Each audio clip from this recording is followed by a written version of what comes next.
because our little dear friend, um, Ariana. thank you, has been taking care of her. Him, it, thing, brain. Whatever.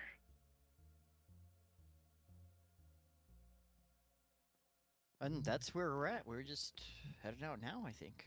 Yeah, Cool. we were, yeah. You haven't missed much.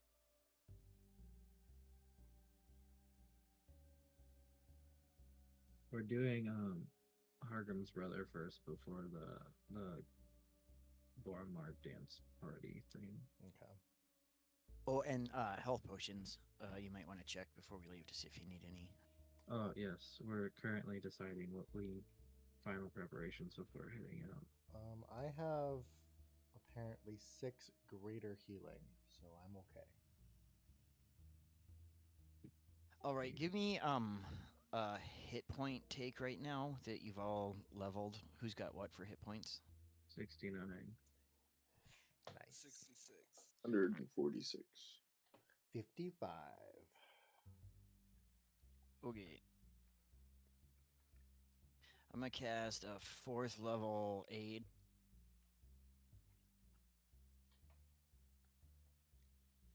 Fourth Uh, level.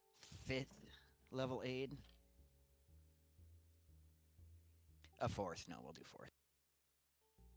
So that's an additional maximum 15 hit points, and we're going to give it to.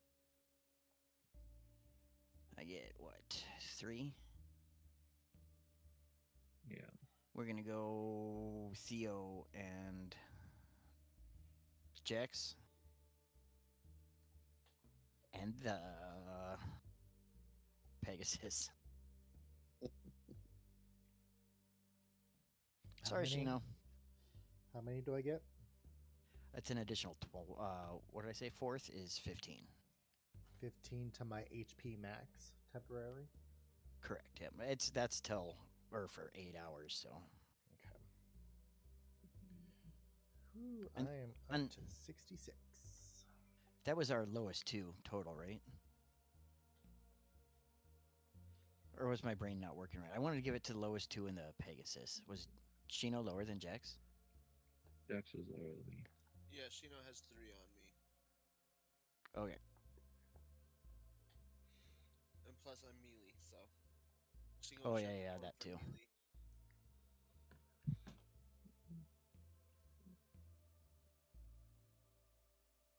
All right. I think that's the last of my preparation.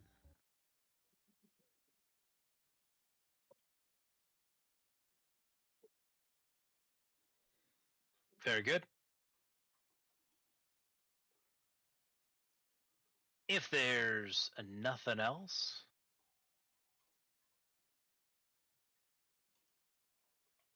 Mage armors. Oh, I can't do mage armor anymore, but my AC is 21.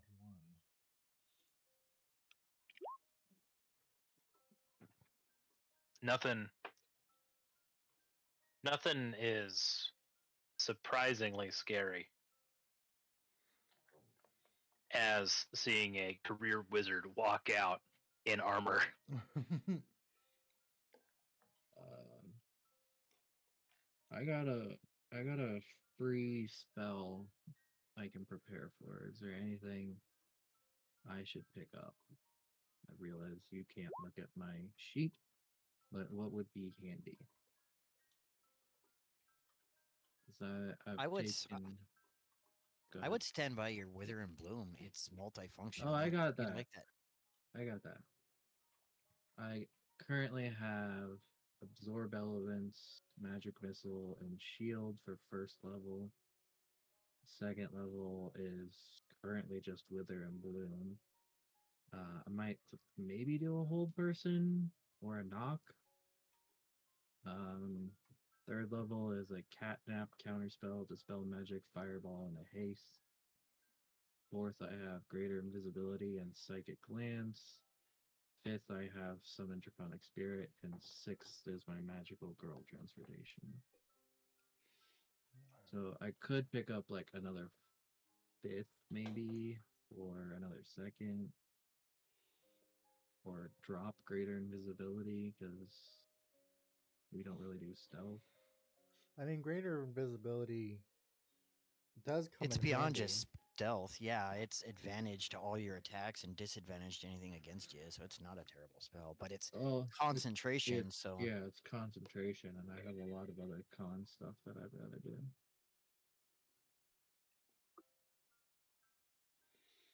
I kind of feel like I should just Printing press will all have dual con. do like a knocker. Wait, don't we have a scroll of knock in our loot? We I'd do. say this about knock too, though. We can pick a lot of stuff, and Kargan can smash stuff too. So Yeah, Well, I no, also have the spell knock if need be. Yeah, yeah, I do too, but I don't know if I'm gonna prepare it. I might just do a whole person. Up to what level can it be? Because if you can save me a 3rd level for a haste, that'd be amazing. It can be anything I want. This is just what I'm preparing.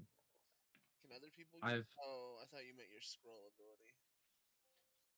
no. This is just I can prepare up to 15, and I currently have 14 chosen. My scroll is gonna be the Wither and Bloom.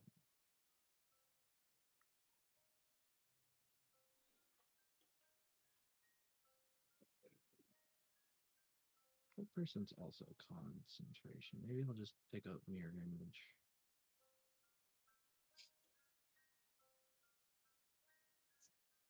I don't mean to hold up session. Go ahead. That's I fine. I just thought of one real quick that I didn't hear you mention. If you didn't say fire shield, that one will hold while you concentrate on the other one for your melee shit. It's I a do. 10-minute spell too. I do have fire shield. Oh, okay. Well, I don't have it prepared, but I have it on my list. Well, I'm saying that if you're planning on melee, that wouldn't be a terrible one to prepare because it's non-concentration and it's 10 minutes, so you can cast it and then concentrate on your Supergirl spell and still have that one rolling too. That's true. And it's a resist along with the damage if you get hit, so it's multi-purpose. And it can go fire or cold if you want. So that would be my suggestion. Once again, not happy with my spell allocation, but fuck it, we ball.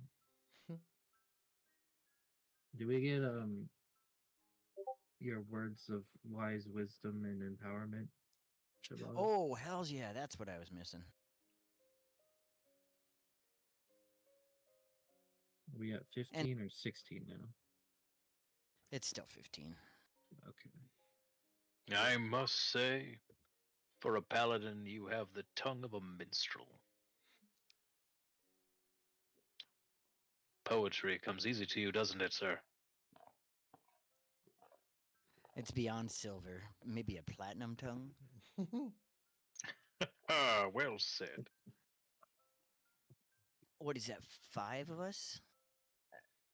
Six. Oh, 6. That's the Pegasus 2.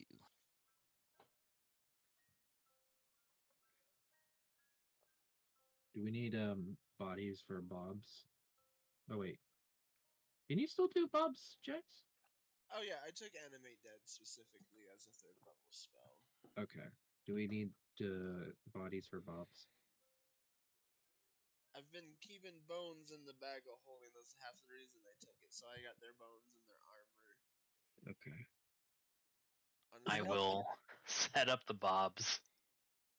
I know it's 10 minutes to cast Inspiring Leader, but if it takes us 20 to fly there, I can do it for the Bobs too. I give 10-minute pep talk to the Bobs. Just talking into the bag. It looks like I'm hyperventilating, but nope, it's a pep talk. hell yeah. I don't know how to do the temporary hit points on the Pegasus though, Teddy. Use the blue circle. I'm also gonna ritually wait. cast Find Familiar and pop it into the I void used the space red. since I haven't used Yeah, it yet. use the red circle, not the blue. Gotcha, thank you. From my understanding, I think red is temp, green is HP, and blue is AC. Mhm. although I edit my HP directly from my machine.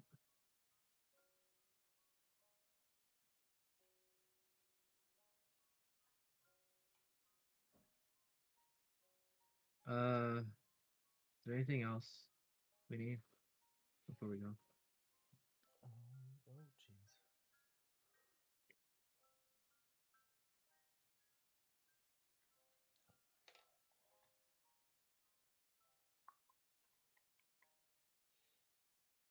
I think Theo's good. Why do I still have 14 prepared? Do I not know how to count? I mean, you are bad at math. I mean, you're wonderful at it.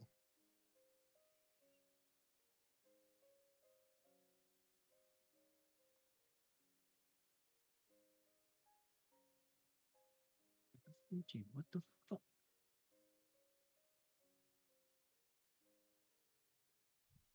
Alright, I'll just pick up. Theo, do you always have teleportation circle prepared? Yeah, I get it through my dragon mark. Oh, sweet. I can do it once a day and then as a spell slot. Shabazz, your magical secret spell, you took Wall of Force, huh? Yes. Is it too late to say I have Wall of Force on my spell sheet? Well, you can never have too many walls of force. The thing is, though, it's concentration, and I have other things I'd rather concentrate on, so I don't think It's not going to change my having- mind anymore. Now that Okay. I've decided on it, the flexibility of it's intriguing to me. So Okay, because I apparently do have it. But I don't think turns I out will. Shino's getting good at lying. Apparently. Inspiring leader again? Yeah, how much is the bonus from Inspiring Leader? 15. Yeah, that Oh reminds me wait, of a we did level up. classic I'm sorry, that is 16. 16. That's what I thought. Yeah, that reminds me of a classic wizard joke. Why do you think we have spell books? So we don't need to remember our spells.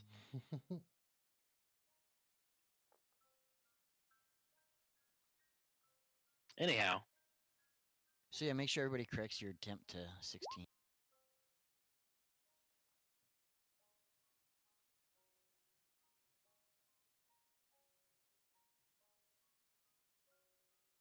I'm ready to go. I apparently thought I needed to.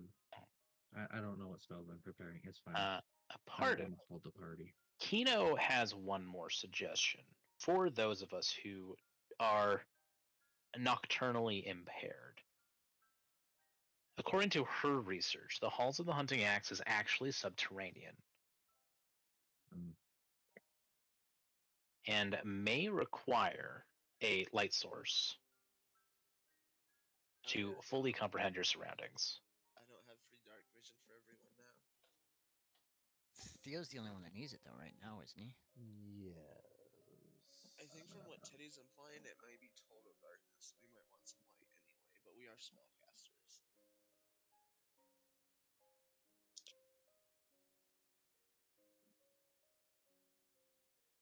I just want to try to give Kino more screen time. It's not that I'm forgetting about her, but you guys are at the Spire right now, which is a good opportunity for Kino to be like, hey, before you idiots go get killed.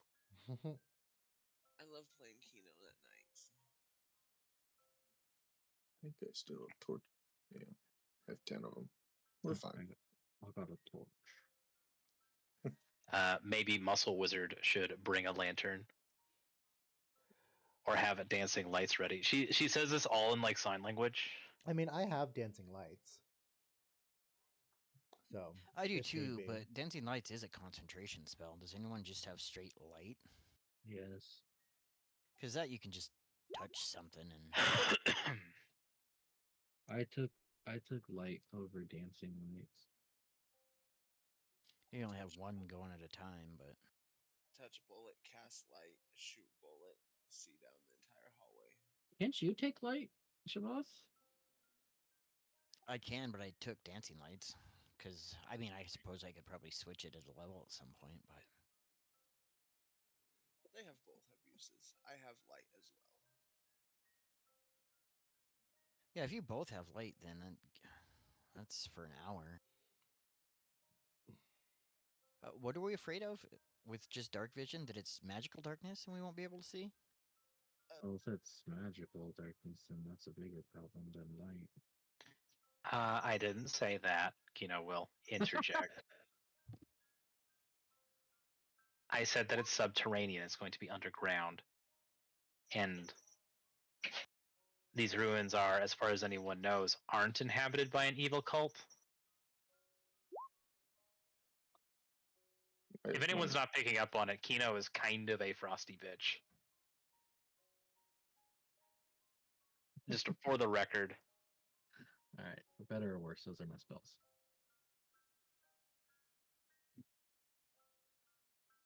I just want the canon to be aware that Shino is the friendlier, cuddlier one between the two.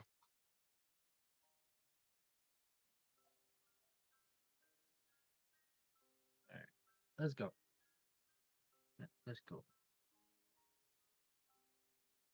Let's take our mountain. What is this?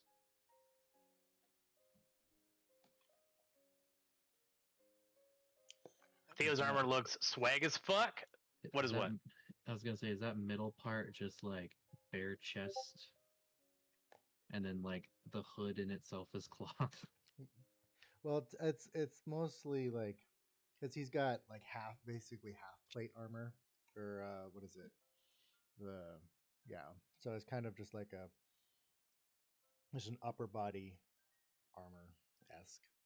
It's as close to what in my head that I imagine it would look like as I can get right now. That is very armored wizard vibes. And future air cultist. It's got Fire Emblem vibes. Well, now that you mention it, now I can't unsee that. God, I love Fire Emblem. Okay. Anyone playing Unicorn Overlord? That has nothing to do with anything else. Play Unicorn Overlord when you get a chance. I downloaded the demo and I haven't played it yet. But I want to. At least you downloaded the demo. That's good. I was gonna finish my first playthrough of Baldur's Gate 3 before I did anything else. What, you can finish Baldur's Gate 3? We're derailing. How do you get through the first act without retuning? Somebody explain. I don't know. The 5 of you, plus a Pegasus and Patu. Sorry? No, I was just saying, let's go. Plus Patu. Leave the tower. With Kino's directions, you venture northward. With the power of flight, you get there by the middle of the day. The sun is hanging high, and 6 of Eberron's 12 moons are but ghostly after images, just peeking through the atmosphere. As are the rings of Cybris, the celestial halo that frames your world. We don't talk enough about the fact that Eberron has multiple moons and cool Saturn-like rings. Oh, I didn't know about the Saturn rings. That's fucking cool. I knew about the multiple moons. Following those directions, you do spy what appears to be a partially hidden entrance in the Breelish wilds. Further confirming this is a campsite. The tents are slightly smaller, but broad, dwarven in style, you realize. Not Breelish, but dwarven. The style one might find if they were to travel to the far north, to Mror Holds, M-R-O-R, for note-taking and curious purposes. The dwarves of the Hoarfrost and Ironroot Mountains have tents of these styles with the geometrical square-like shapes and knots, the thicker material and the bright colors to stand out against the white snow of those mountainous peaks.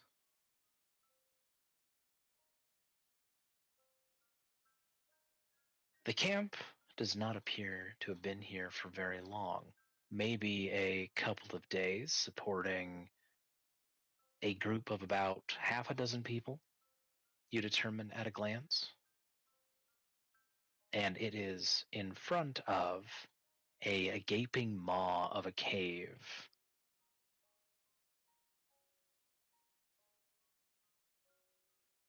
And to its back, a long, broad forest.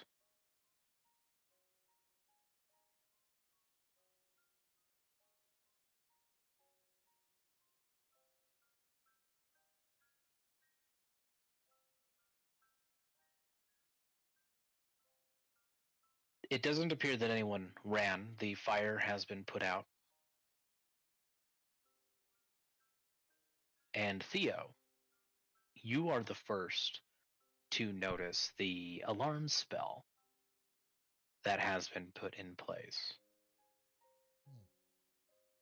It's well done.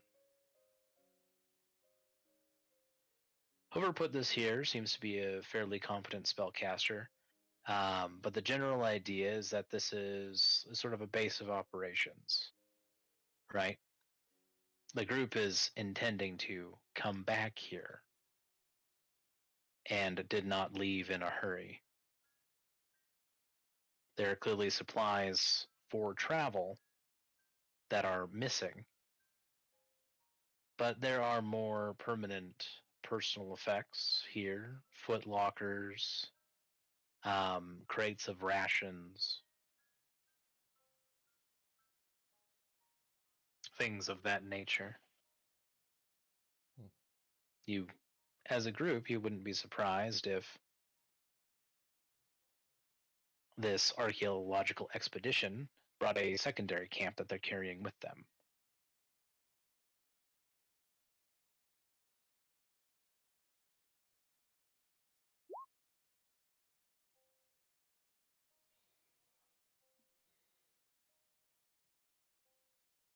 How would you like to proceed?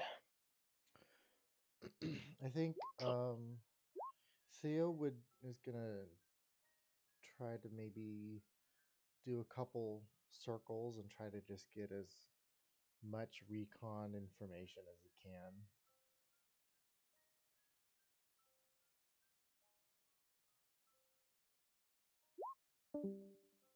Ooh. Welcome back.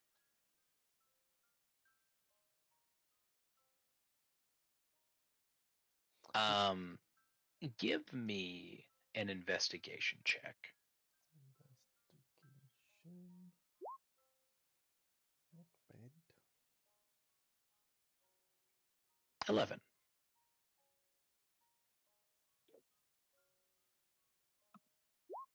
The camp is very clearly belonging to an archaeological dig. There are pickaxes, and you do find a number of spare sets of archaeological tools with small picks, brushes, and the like. There's a voice in the back of your head that tells you maybe, they're not going to miss one of these should it happen to go missing. I'll take one.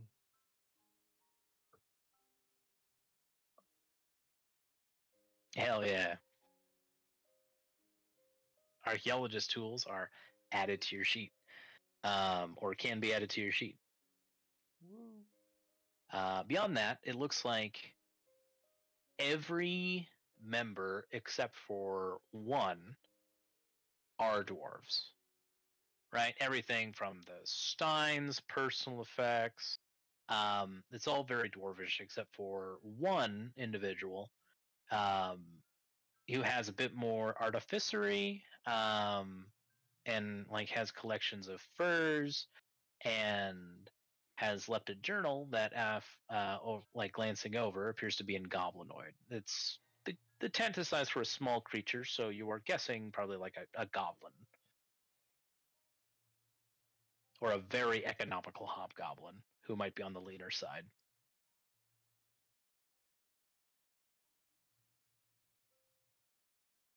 But no, this is definitely a dwarven-led expedition.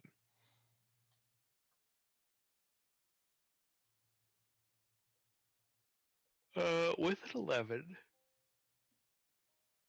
you do learn that the founder of this expedition is the House of Blusterhelm. You can make a history check to determine who those guys are. Spell that. I'll get that in chat for you. My sheet is being weird, so I'm just You gonna said roll the a d20, said and I the- don't know what my history is. Not good. Okay, I did not make that. you said this is the leader of this expedition is from that house. Yes.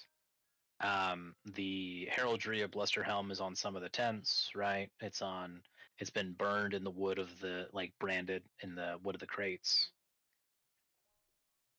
Can we ransack the camp for loot? If you want, yes. So I have a +7, so that would have been 5 + 7. 12.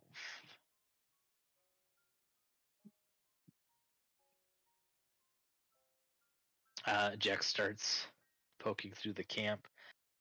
You do know that the Blusterhelm family is mostly a mining family.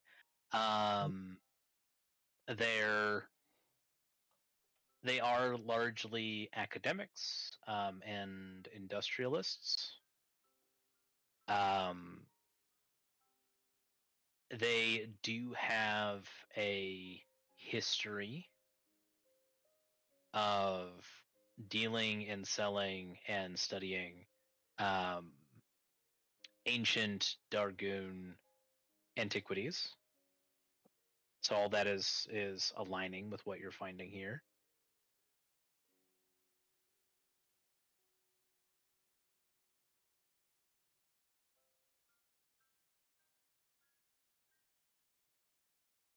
Jax, as you're poking around, you find a jade hobgoblin statuette. It's about like a foot tall, depicting maybe some sort of warrior goddess. Be a religion check to really determine, but it's worth 250 gold. Okay,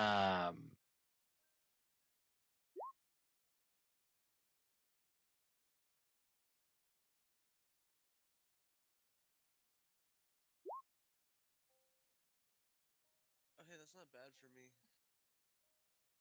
You also find out, Jex, that okay, you know the goddess is relatively obscure. It's one of those situations where you feel like you have the name right on the tip of your tongue, but you can't quite land it. But you get the sense that this is a patron of warriors and blacksmiths and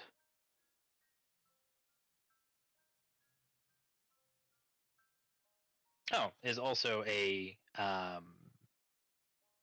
patron of love and protector of sex workers.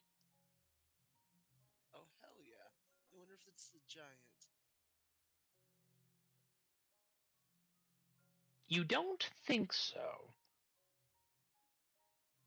There's some aesthetic differences there, but you didn't roll high enough on religion to know for sure that it's not the giant. That's fair. That one's going on the bedside.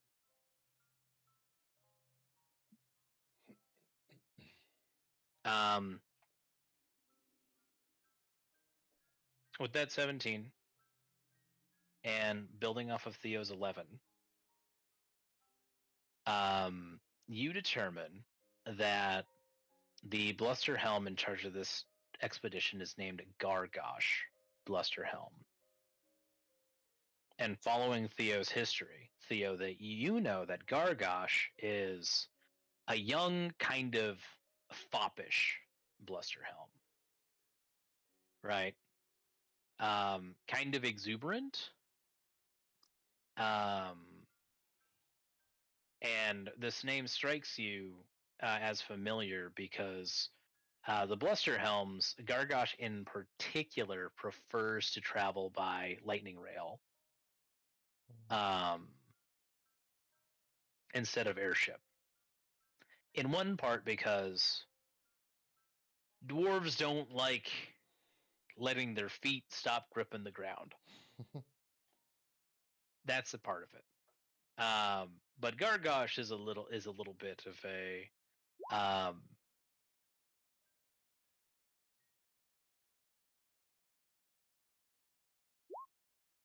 a man of excess, let's say. From what you hear, his heart is in the right place, but he had, to your knowledge, one very successful archaeological expedition, and rented out an entire lightning rail series of cars and engine Jeez. to hold a party to celebrate. It was like a 4-day long bender. Goodness gracious. That occurred from, let's see, from Corona Peak to Volyar.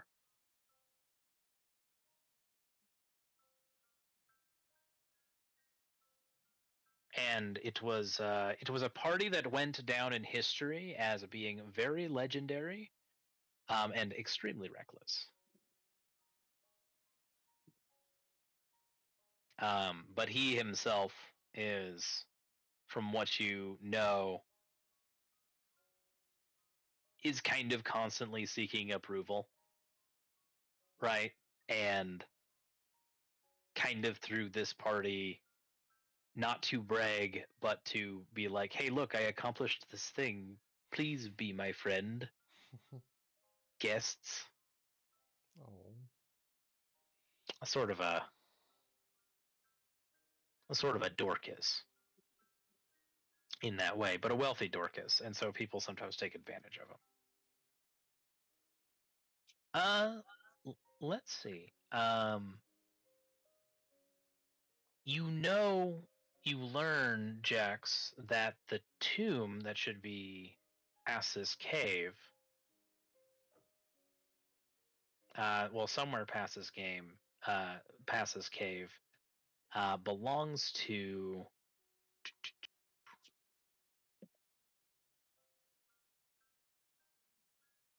an ancient hobgoblin king.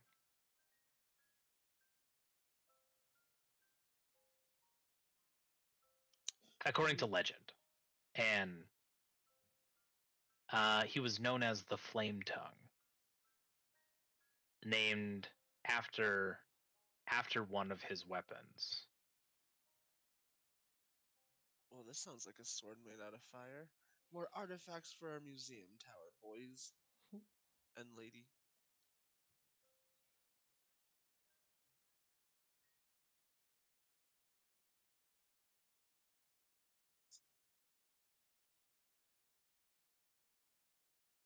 There's also allegedly a great deal of wealth within King Flametongue's tomb. Oh, and money. Wonderful. We can finally all get them shards in our head. We do enjoy you, wealth. Daddy.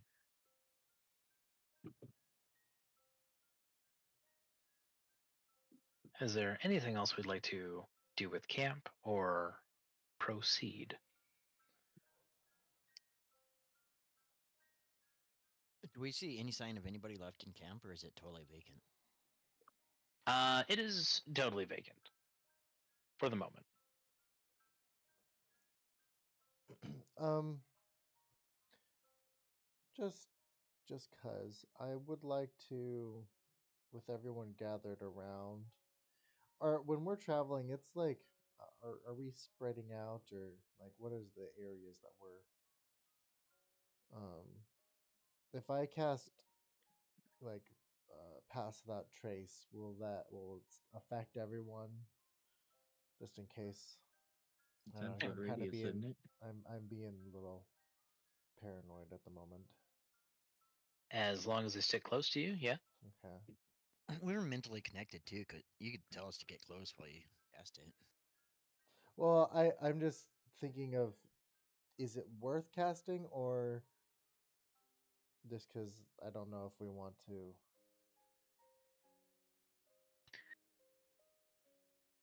Is it safe to assume they're in the cave? I mean, that's what I'm thinking. It looks like this is an expedition and they've gone into the cave. Is anybody Yeah. thinking anything different? Yeah, Than that? they'll have gone into the cave.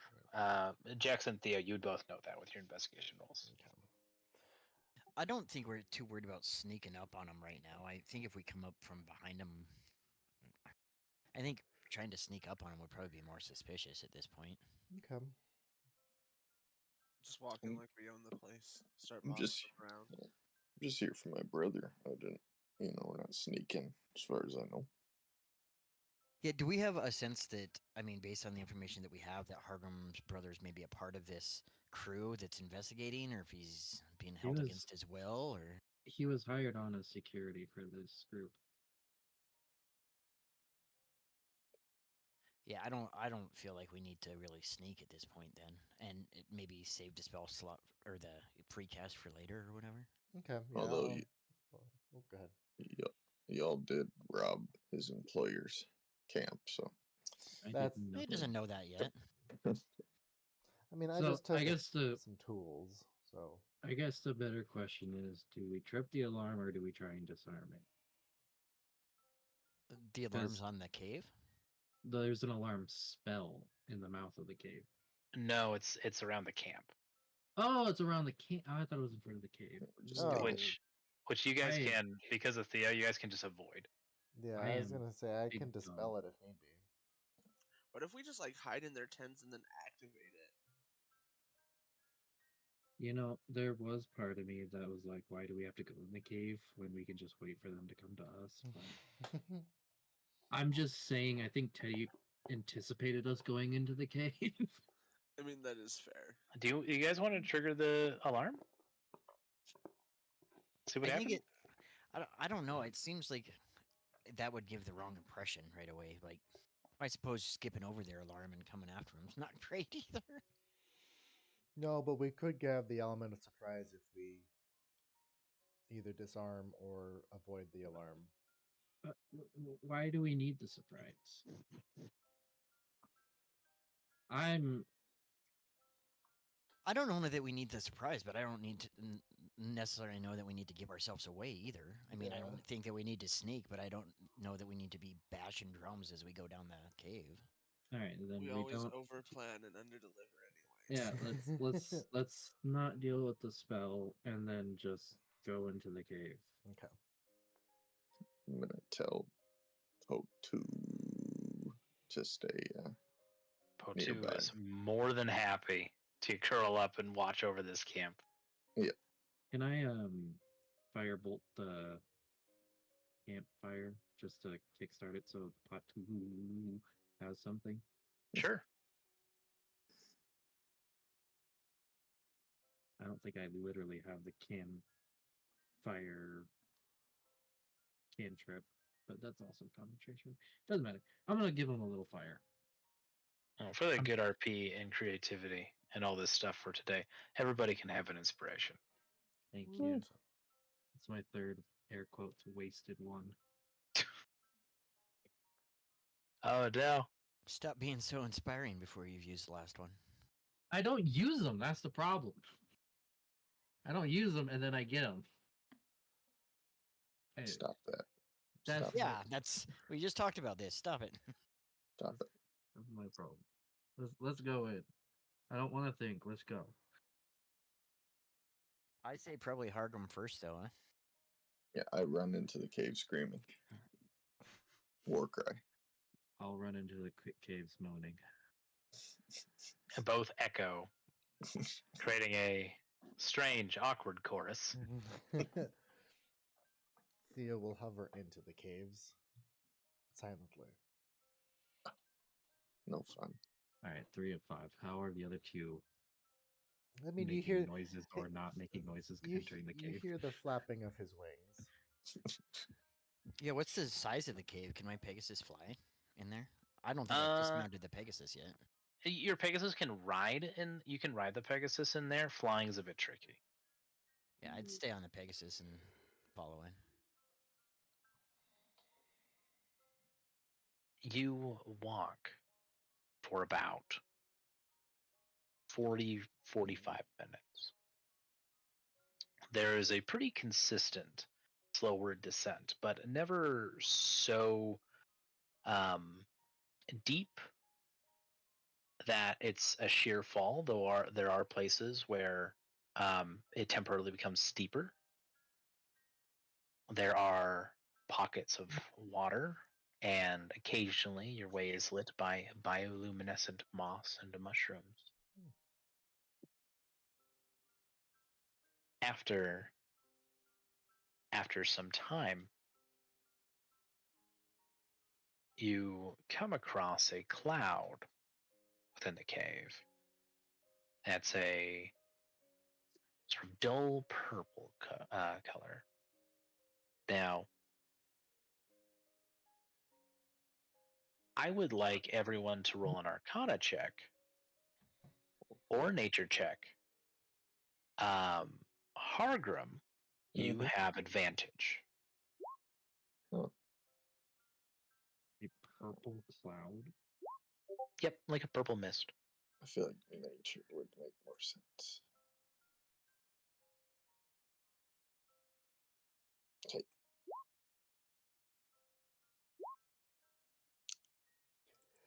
Okay. Shabazz and Theo, you know what this is. This is a natural phenomenon called a phaserus. While it's sort of a concentration of ether. It's very potent. So if you are releasing all of your magical energy while you're casting a spell, it could make those spells more powerful. However, it is also innately chaotic. So here's how the phaserus works. While there's phaserus, mechanically, you can say that you're making use of the phaserus or you're going all out. It allows you to cast a spell. It allows you to cast a spell as if you're upcasting it by 1, or with cantrips, it increases either the dice by 1 category, or if you're already using like d12s, it adds a d6. Does that make sense? Yeah, like on top of the D12, you add an additional D6. Yes. Yeah. Thank you. But if it's a d10, it becomes a d12. Oh, it doesn't gain an extra die, it upgrades. So Yeah, just for instance, unless- Firebolt is, instead of a D10, it's a D12. Yes. But if it's already a d12, like for I see. Toll the Dead, you add a d6.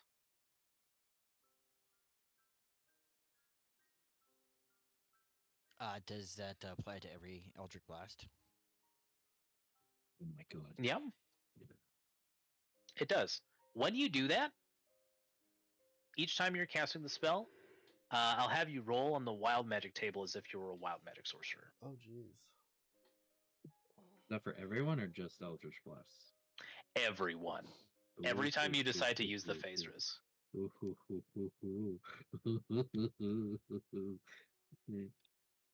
What this means, as far as lore is concerned, and knowledge of your surroundings, is that you are officially entering the Umbra, which is the Eberron equivalent of the Underdark. Oh, I'm back.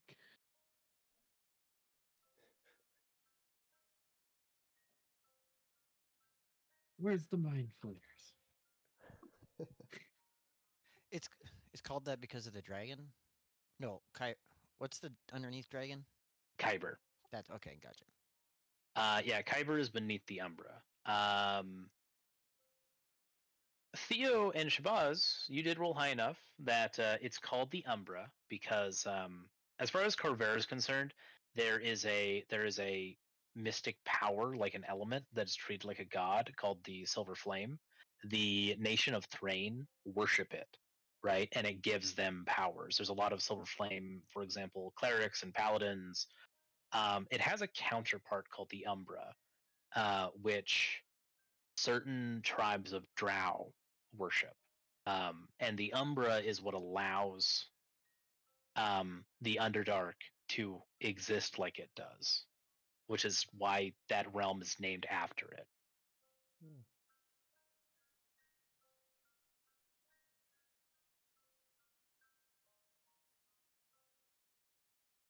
But as far as anybody knows, the Umbra, which takes the form of like a massive purple flame, sort of like a sister to the Silver Flame,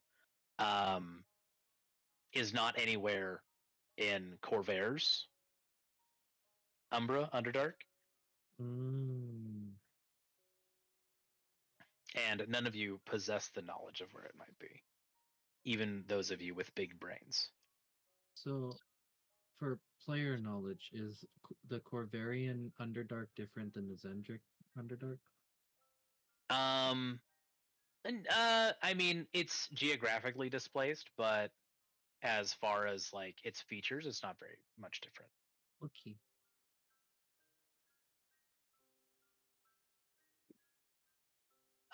It is very rare, for example, to encounter drow. Not impossible, but rare to encounter Umbrigan drow out here, where they're much more prevalent in Shendrik. Ah, so that would be the difference, is just the subrace. Yeah. So we would have the other two, the Oh vampire no, fuckers and the no, they're also in Shendrik. This is like wild territory, oh. right? It's like the frontier of the Underdark. Oh. Hey, y'all. Now that we know about the wild magic spell, shall we test it out? Are you gonna mirror don't know what image that or means. something? I'm gonna cast Aid as a 3rd level, but at the 4th level, and give those additional 15 hit points to the 3 that didn't get them. Oh, I see. Okay. Are you gonna talk with bubbles coming out of your mouth then? He combusts. So that's actually 4th level, and then it's just a D100, isn't it, for the wild magic table? Give me a D100. So do we get 20 or 15? For 4th level, it's still just 15. Okay. Nice. D100, please and thank you. And everybody knows this is coming because of the telepathic, right? Like, hey, some wild magic is happening. I'm all for it. I'm gonna pull up the table right now. Actually, no, I'm not. I want to be surprised. Shabazz starts to mildly vibrate, and your fingers have never felt as quick as they were before. And Shabazz, from your perspective, it's like the entire world is slowing down. And everyone is taking their time talking to you. For the rest of you, Shabazz is kind of talking like this. A little bit of mile a minute, like he's hopped up on caffeine and can't help himself. And is really wondering when we're going to get to our destination. This is going to last for a minute, and all of your spells that have a casting time of 1 action instead have a casting time of 1 bonus action. Jeez. Yeah. All right. I like it. I like it. What are we waiting for? You know what? Just so we don't waste that wild magic surge. Roll initiative. The cave opens up to a road that furthers to expand into a massive subterranean forest. The trees down here are green but tinged with purple moss. There's phase risk, but it's less concentrated. It's more spread over a distance. And indeed, you hear the sounds of battle, the smell of blood, and the shriek of a massive creature. Nature checks can be made to try and identify it.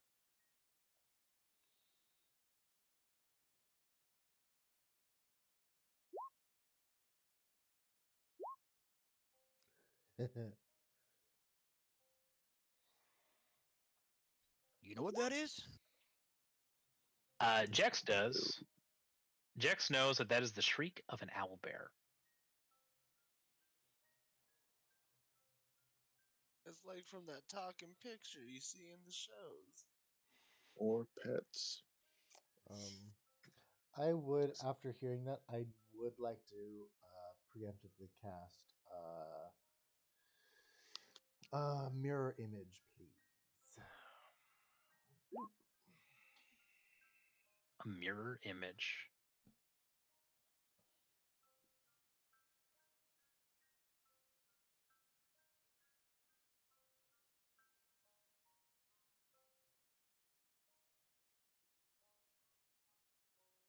Thank you, Teddy. Mm-hmm.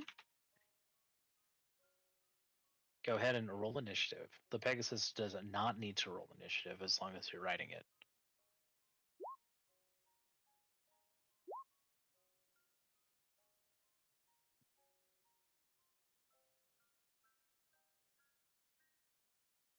Hey, does that guy look familiar? This guy? Yeah. Yeah, he looks familiar to Hargrim. Hello? Who's that? That's your brother. Oh. That was the joke I was making. I couldn't tell if it was or if just all dwarfs look alike to me. It's been a few years. Yeah. He's So growing out his beard. I just want to add this. I don't know that we talked about it, but when you attune to that drown, like you get crustaceans and stuff on your face too, like what is it? Yeah, Pirates of the Caribbean shit. I have gills too. Oh, don't I talk forgot that about the either. gills. Yeah, so I'm like Will Turner's father, you know. it's not that bad yet. It gets progressively worse over time. But yes, you all charge forward. Oh, you need your other bobs. Pardon me. Hey, Teddy, my initiative didn't add. Oh, let me fix that for you. Thank you. And I just want to confirm now that the whole party has the additional max 15 hit points because I've cast it twice now for everybody. See.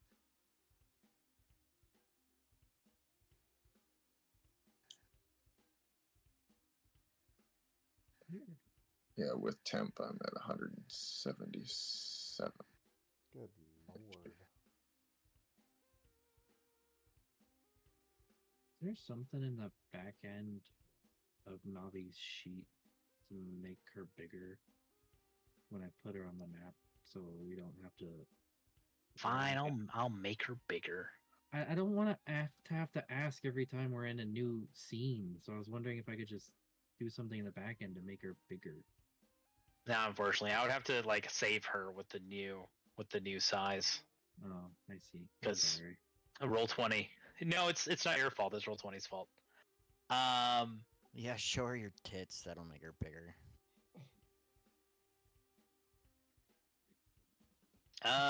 Right. I don't know how to respond to that. So, are you okay? You gonna be okay? Right. So you see one dead goblin who has been mauled to death, as well as 4 other dwarves. One of them wearing like a conical star-spangled wizard hat. Hargrim, you see your brother. He's wearing a rather fancy trench coat and has done some things with his beard. Looks like he's got a haircut recently, kind of slicked back. But that's him. Galdor. Nice. How do you, Alright. Hmm? how do you spell your brother's name? Oh, here. Thank you very much.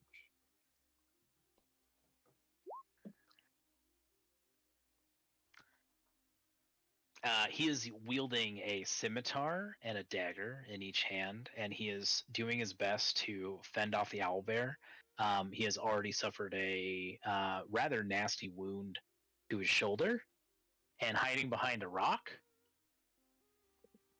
is a rather fanciful-looking dwarf who, with a coiffed hairstyle and perfectly manicured sideburns. No chin hair to speak of, which is certainly a choice. But Galdor is going to attack the owlbear with 3 attacks. Wait, what's your dex, Hargrim? 12. Okay. I guess Hargrim will go first. Would he with a 12? Yeah, he would. Yeah. Oh. I'm just saying, you want to be faster than your brother, right? I mean, we both know who's better, but it's fine. Okay. So I will do the old roaring charge. I'm not gonna rage yet, so I'm gonna hit this thing with drown twice. Two-handed. First one. Hey, sure do. Is there one? There is. I will re-roll that d8.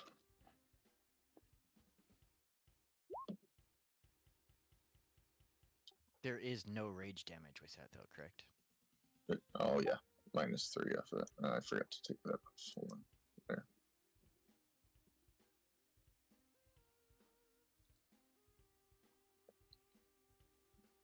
That is a lot of damage. And then You- we'll swing again. That explains a lot. That is also going to hit. The owlbear is not dead, but close to it, severely bleeding with patches of frostbite around the wounds. Look, that was a fucking impressive first turn, Hargrim. I'm glad you went before he did. We had to get her done. Wait, is he your older or your younger brother? Yes. Yes.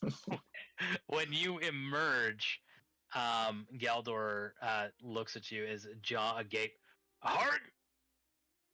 I hardly expected any reinforcements out here. You can see like a visible like sweat drop on the side of his forehead, and he's actively trying to not make eye contact with you. Anything else with your turn? Yes. I'm just gonna say, well, I knew you were in trouble, so here I am. And that's it. A divination wizard as well as fighter, are you, stranger? You two, stranger. I'll give him the most awkward wink in front of everyone.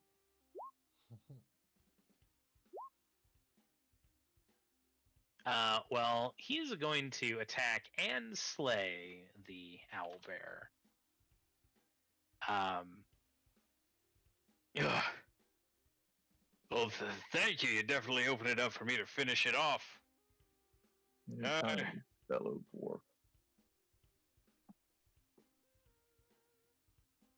Yeah, appreciate it. Speaking of fellow dwarves, Garrosh, Mr. Blusserhelm, it's, the beast is dead. Sorry about the rest of your compatriots here.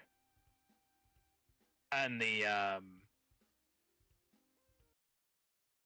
foppish dwarf will, like, poke his head. Oh, is it that? It is dead then? Yep, sure is. Oh, well done, Mr. Half-Bless.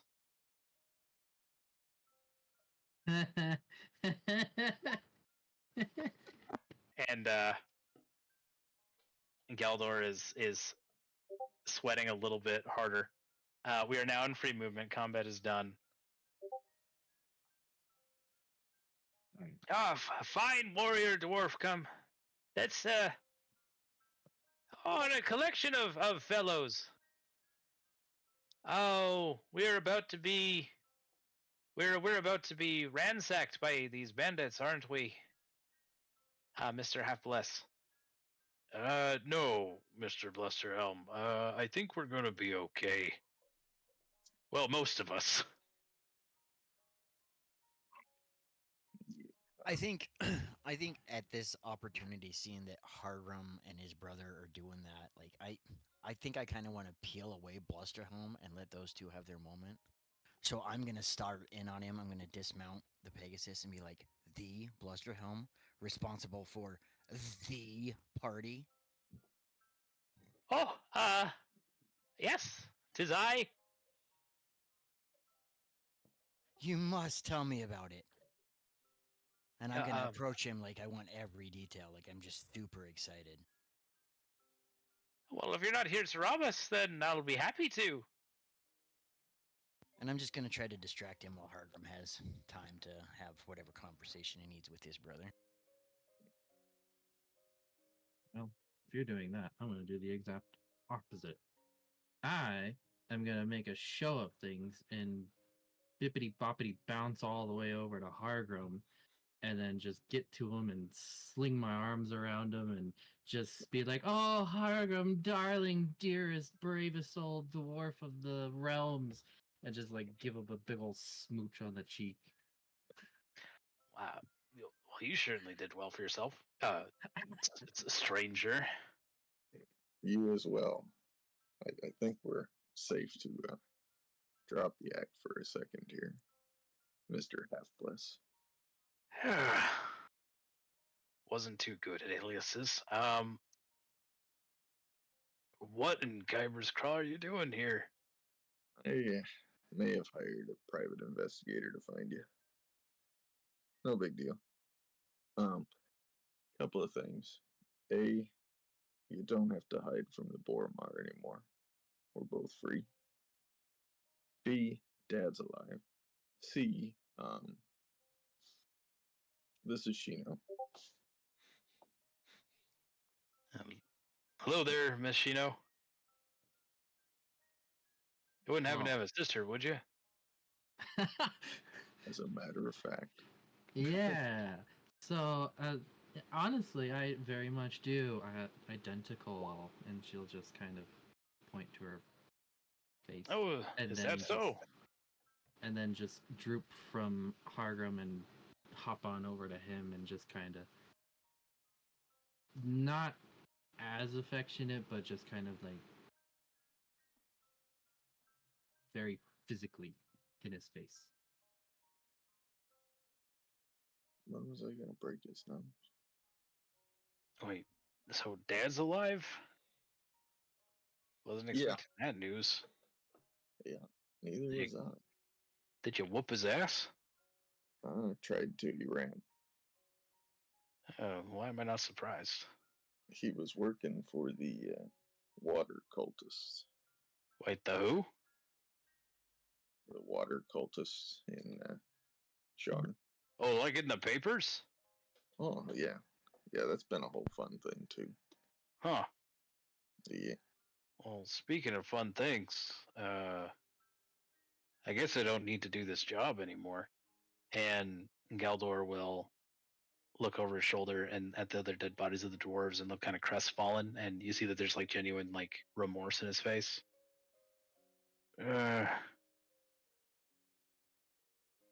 Scratch that. I think I do gotta finish this job. Yeah. You should probably finish one thing you started at least. Slight shot. Sorry. My bad. Well, hey, listen. If you paid our debt, then I Well, mean, there's job openings. And split the Uh, take. I paid yours, and I point over to Jackson, and he paid mine. You're a saint, sir.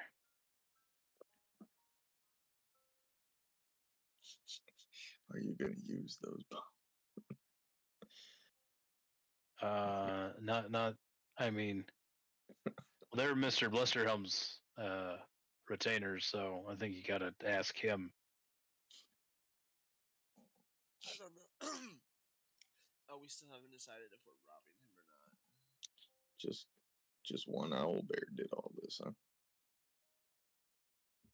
Got the jump on us.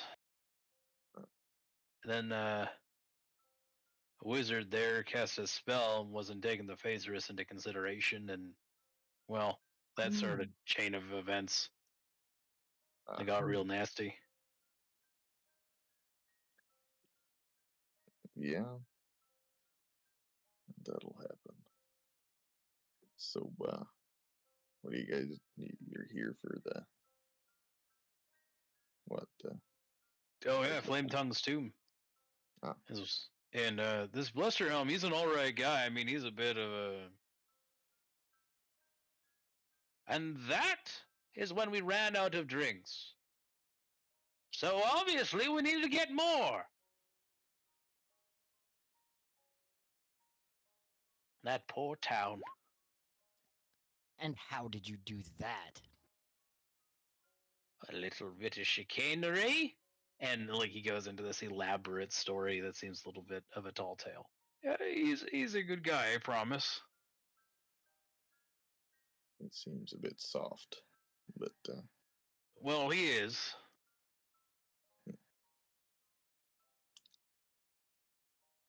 yeah. Oh, Ma's doing fine. By the way,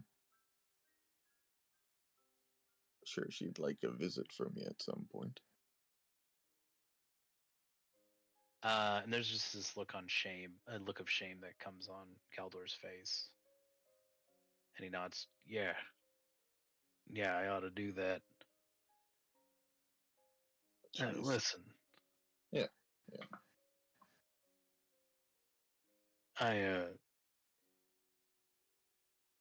I'm sorry.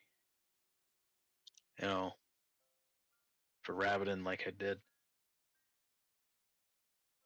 You know, for a while there, I was pretty mad, but I get it. Drown says in your head, you should skewer him like a fish. I'm just gonna say not now out loud. Just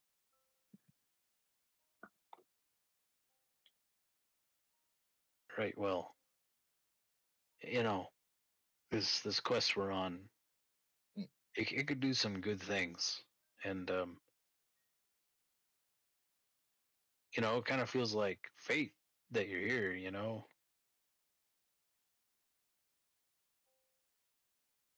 yeah. I suppose I would have to confer with the rest of my friends here, see if they want to venture further. They kind of just came to help me find you.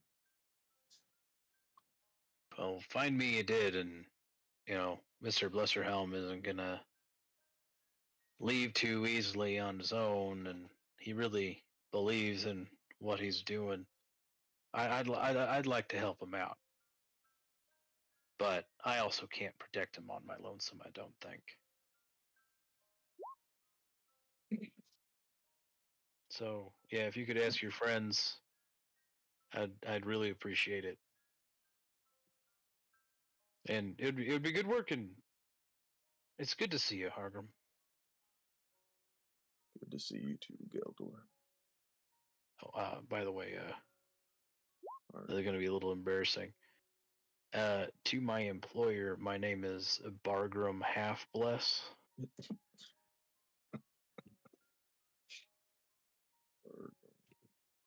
Well, you did always want to be like me, so it makes sense, I guess.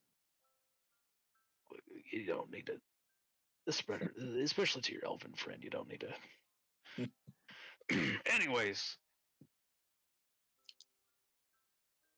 I'll yeah, let me confer with them, and I just stand there and talk in my head.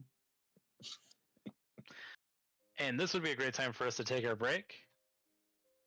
When we get back, we'll get to exploring the subterranean realm a little bit more. Empty yourselves, water yourselves, whatever you need to do. And when we get back, we'll have more adventure to explore. Maybe with a new legendary weapon at the end. Oh well. Hello. Goodbye. Oh. No. Alright, see ya. See you in a bit.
I'm back. Sorry that I'm a little bit late. Michael. Yes. You can still keep those spells in your spell book. But I'll allow you to add 2 more. The equivalent level. Sweet. Yeah, it's just I since most of us don't need fly, and I have wings. It's just a useless spell that is taking up space. So Well, who knows? You might be able to find a use for it. Casting fly on the bobs, for example. that is true. But I get your meaning, yeah. Where are we? Tongues. Jokes aside. Flying skeleton jokes aside. And that's what 50 gold times 3, if I remember correctly. Whatever the conversion rate is. 50 gold times 3. Isn't it 50 gold per spell like times the spell level Oh, yeah. to to buy, and it's not evocation, so it's going to take a long time. It's 2 hours and 50 gold per level of the spell to put it in your spell book the first time. Yeah. If you're going from your spell book to a backup or a copy, it's half gold and time. Actually, no, it's not half. The time is half, but the gold is 10 per level. Gotcha.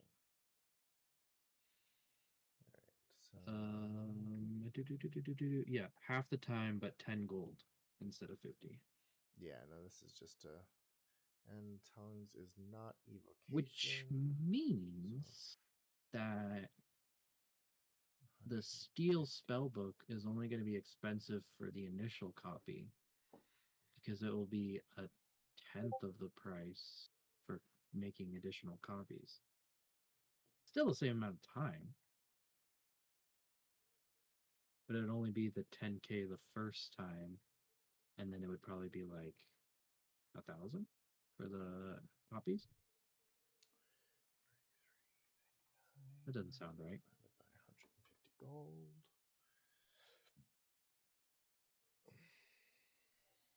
42. Doesn't sound wrong, but it doesn't sound right.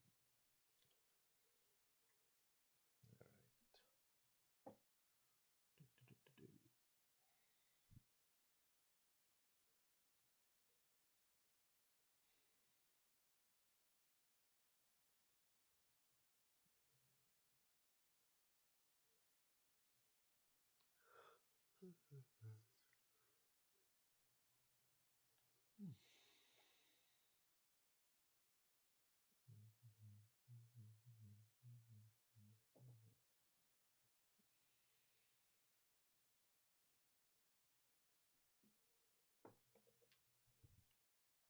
right. Huh. Goodbye. Hello. Welcome back. Also, welcome back. Ooh, that looks like everybody. Everybody's here?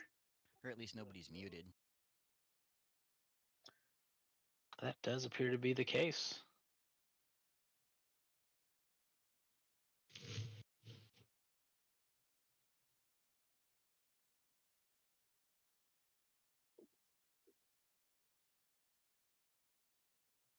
All right. Let's take a look at this map. It's black as dicks. Oh, wait, we're down here. No. It's as huge as sticks.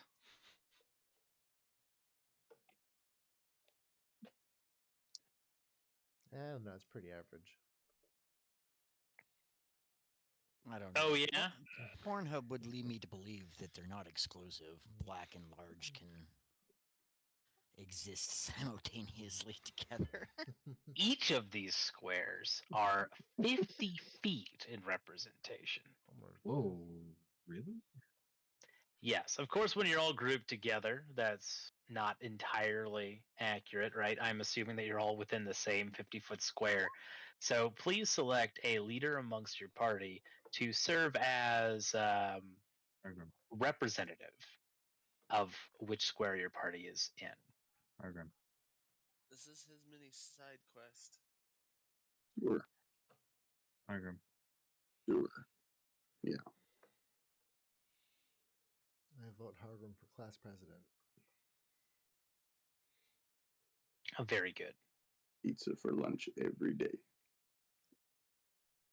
I vote for Hargrim's brother. Traitor.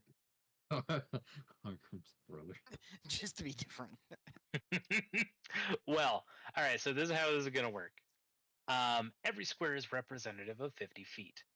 This area, while subterranean, has much of the same features of an above-ground forest, with some exceptions, such as the phase risk. Garrosh explains that we should be very near a set of ruins. We just need to continue following this road, and we should come across them. There may be some puzzles and other dangers ahead, but Master Half-Bless has informed me that you'll be more than willing to fight and protect me. Although, Only half blessed with the truth, but we can arrange something. I'm gonna be honest. This guy is a dwarf, right? And he he's is. cleanly shaven dwarf. Well, he has sideburns. Yeah, I'm not gonna take him serious if he doesn't have a beard. Look at them sideburns. Sir, He looks like want he's to be pondering something. If those sideburns kind of turned into mutton chops, I might give him a little bit more cred, but I don't know. Yes. What was that, Jax? I said, was this dwarf born in a gully? Was Damn it also it. full of ferns? You fucking guys. But it is very kind of you to hear my tale, Gargosh says. I am, of course, looking for a great weapon. A legendary axe wielded by an equally legendary hobgoblin warrior king. I am grateful that you all agreed to help me find it. I would try to find it myself, but as is proper, to bring honor to the Blusterhelm clan. But it's obvious that I cannot hope to succeed alone. The risks are of more than I could overcome with my wits and talents. There, I said it. I'm just not good enough to try it by myself. I'm sure you're more than good enough. It's just a big area. My dear lady, I said I'm just not good enough to try it by myself. Oh, she can't hear you.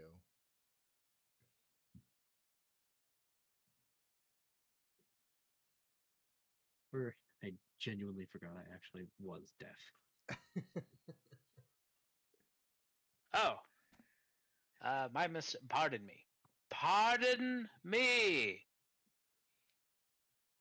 And actually, I'll assign to Shino. You actually should be able to hear much more clearly since he doesn't have any facial hair obstructing his lips.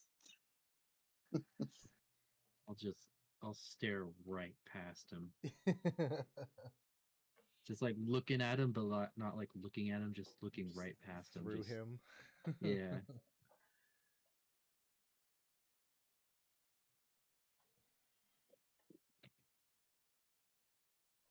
Well, everyone else thinks this is a fool's errand.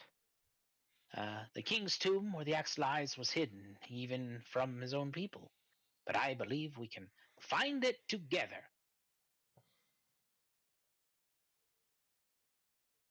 It would be a lot easier. Galdor's, go ahead, tell him. Well, Yeah, you might not believe this, but someone stole my diary. Right out from where I had hidden it last night. What, under your pillow or something?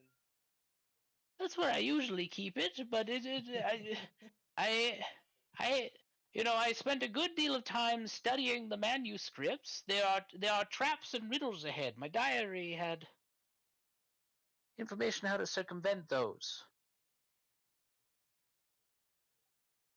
Well, who would have stolen it? Oh, wait. Oh, Well, I don't know. From my own entourage, the only survivor is Mr. Halfbless here. And How long have you known Mr. Half Bless? would you say about a month at this point? Yeah, about that, sir. Yeah. Hmm. What, you don't think that Mr. Halfbless took it, did you? No. I didn't take it.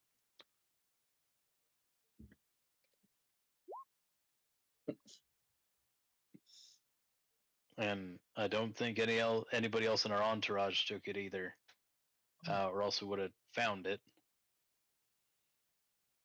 That's true. So somebody else is ahead of us then. I have a quick question. It's mainly for Jax. Did What's up? did you go and steal the other Wizzy's spell book? Who's the wizard? One of the dead dwarven companions was a wizard with a hat. Oh, I basically just threw their bodies into the bag of holding, so if they had stuff, we got it. Okay.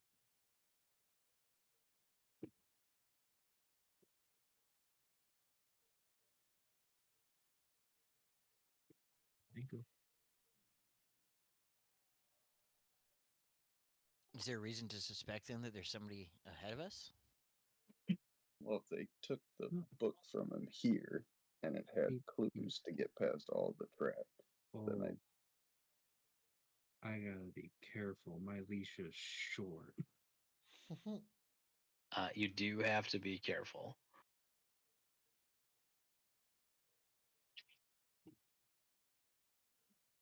Well, there was that business with the wizard a little while back. We were ambushed on our way here. ambushed by who? Some hobgoblin mage by the name of Cabell. He had this on him. He pulls out a wand. Looks like a +1 War of the Wand mage. With his last name Cade. His last name was Zeltabar. No. I mean, Oh, our would have been good though. diving in a hobgoblin's temple, I wouldn't be surprised if some of them were mad about it. Why would they be mad? You know, like ancestral honor, grave robbing, those kind of things. I Yeah, think, we gave that shield to that group of hobgoblins and they let us pass freely, so. and then we stole another one. Oh, well, you make a fair point. Whatever we find, will ensure that the descendants of the hobgoblins of this region are well informed. So they can come and see it in your museum, I'm sure. Yes. Splendid plan. All right. I don't see a road, but I'm gonna follow I'm gonna his tell you direction. this. I'm gonna tell you this. There's fucking all in this place, and I have like a 10-foot radius I can see. How big is it in here now? Has it opened up into a chasm? Oh yeah. Yeah, it is a very big, but it's very dark. Oh yeah. Well, okay. Is this the time to be doing the shenanigans of illumination?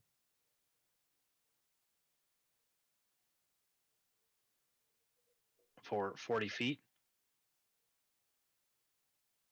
Is that gonna do anything?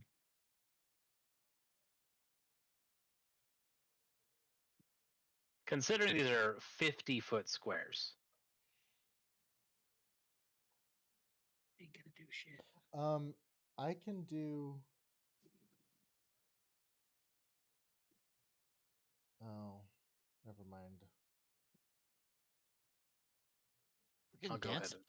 Dancing Lights has a 120-foot range. Well, that's just the casting range. They only emit light Whoa. 10 feet. I moved you guys so you guys could see the road. Oh, that's what that is? This is a road, and there's a small river, or it's not small, but there's a river, underground river right next to it. I don't see a road. Oh, that. Okay. Can I get the hobgoblin attacker's name again? Caval Zaltabar. And get. Why does that sound like something that's not coming to an brain? I don't know. But for the purposes of encounters, your collective sight is going to represent how much you can see. For example, there is a great under oak ahead of you, but where you're physically located is where Hargrim is standing. If we're going to have any combat encounters, we're going to be using the random battle map that we were using before. Oh, I see. So now we're just into exploration. Wherever you guys decide to go, it's kind of sandboxy. There is a lot that you can potentially investigate and check out and discover. Lead us to victory, Hargrim. Follow the road, I guess, right? I know that you get every ground.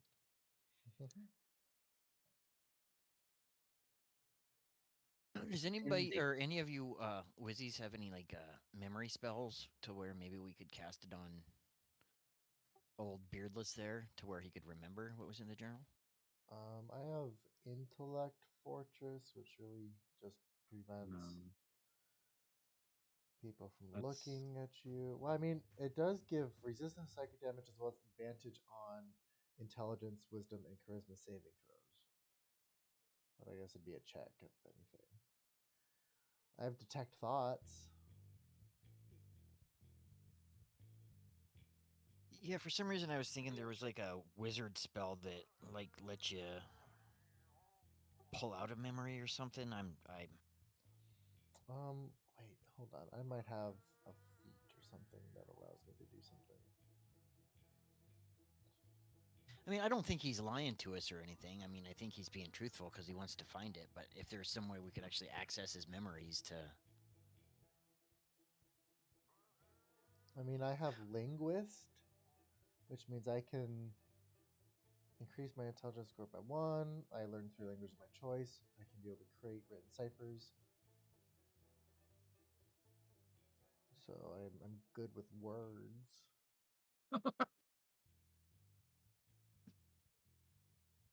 That's as much as I have, at least. What kind of traps do you remember from your journal? Any specifics of what kind of traps they were, like poison dart traps or big rolly ball traps or... Oh, let me have a think. I'm gonna make a secret roll here. I'll bardic inspiration him. Oh, thank you. Not 20. That'll be a 5. That's a D10 now. He rolled a 30. He knows everything.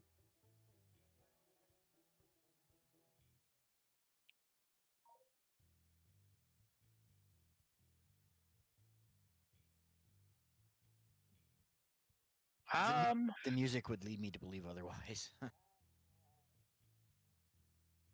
Oh, that's just background music. I seem to recall message that there will be guardians inside the tomb itself. The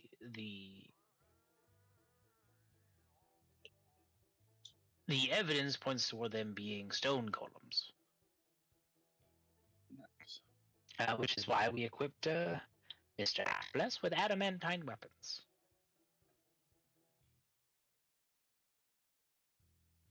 Most of your weapons seem clearly magical, so we shouldn't have any problems there either.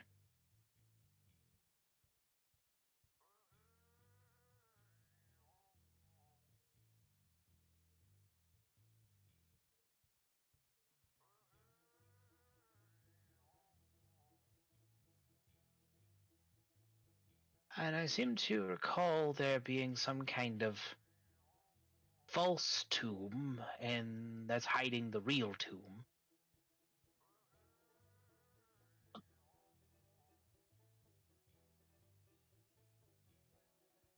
And some sort of gas trap, I think, in one of the chambers, but I can't recall which one exactly.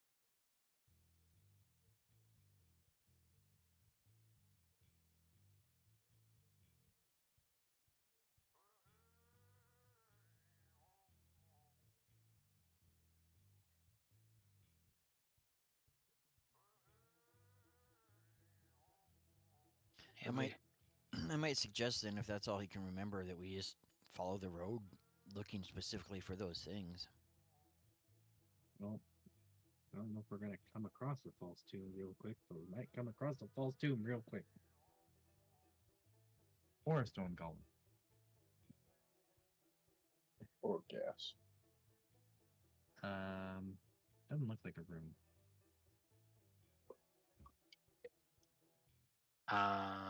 Through Navi's eyes, Shino, you see that there is a structure ahead. It looks like an arch, but Oh.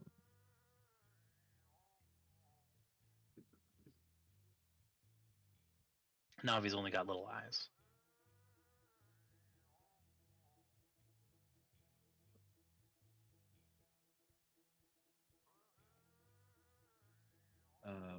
Prime will be following Argrim, and Navi's just gonna follow the river.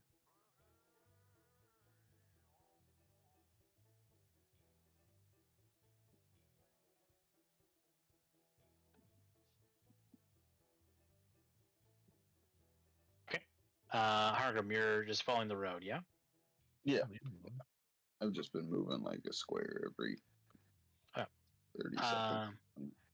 When we get to the arch, you can go ahead and move. We'll say 200 feet, and we'll see if you find anything interesting. We're at this thing. This grand arch is half demolished, but what remains suggests that it was once a great blocky edifice carved with runes, most of which are too weather-worn to be deciphered. Beyond the arch stands the crumbling shell of a once impressive hall. At least that's what the silhouette informs you.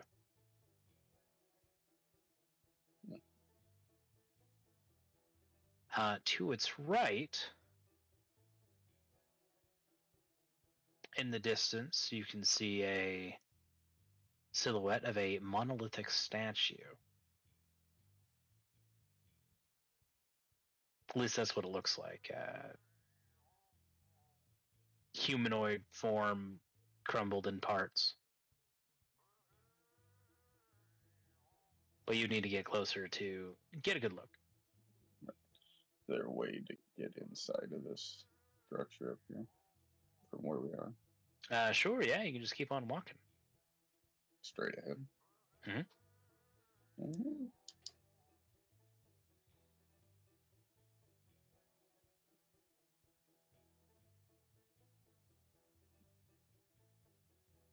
Shino, Navi is meandering through a number of ruined structures. There doesn't seem to be anything of particular import, except that these were once buildings that have long been abandoned.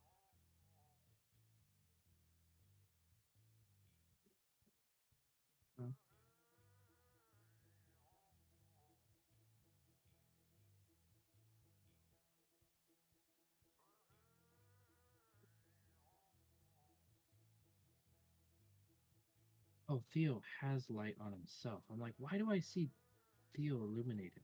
So that I am- can see. Teddy, I know I'm at my leash, but I am moving Navi. I'm just trying to multitask.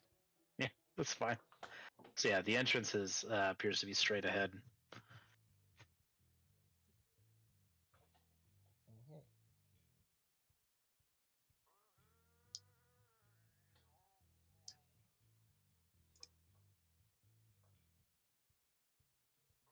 Yeah, the archway is open.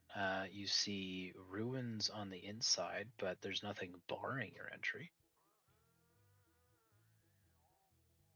All right, that's good.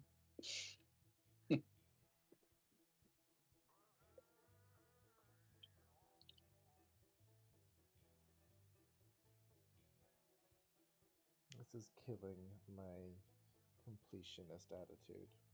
Oh, don't worry. That's what Navi's doing. Except I'm at my leash limit right now.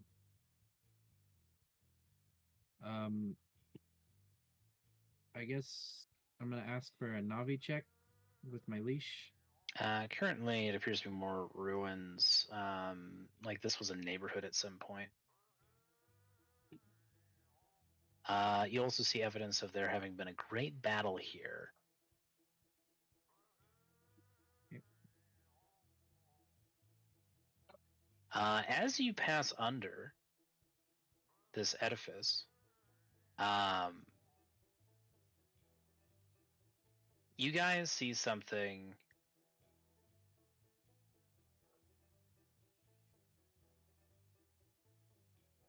grimly familiar at this point. On the underside of this arch that you're walking under, you do see the symbol of the crushing wave of the water cult carved into the underside of the gate. It is not radiating any magic or anything, though. Does it look newer than the ruins around us, or is it? I don't know if we can tell that, but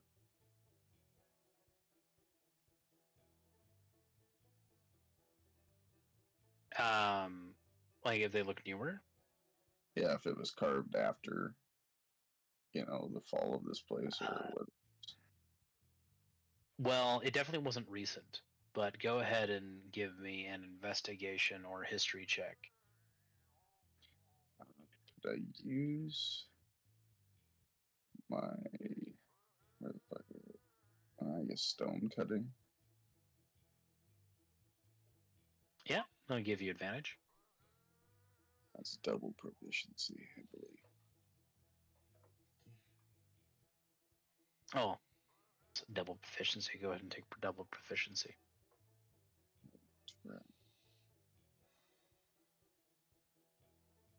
Though mostly tumbled down now, this hall must once have been a shining example of Dar architectural mastery. The jagged remains of thick soaring walls with high, narrow stained glass windows can still be seen, and some of the collapsed great dome still sits on top.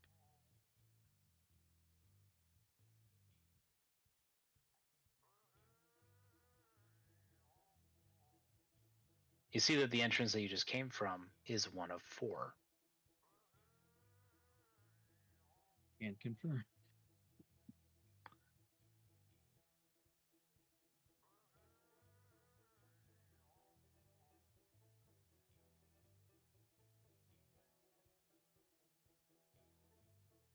The carvings are as old as the structure itself.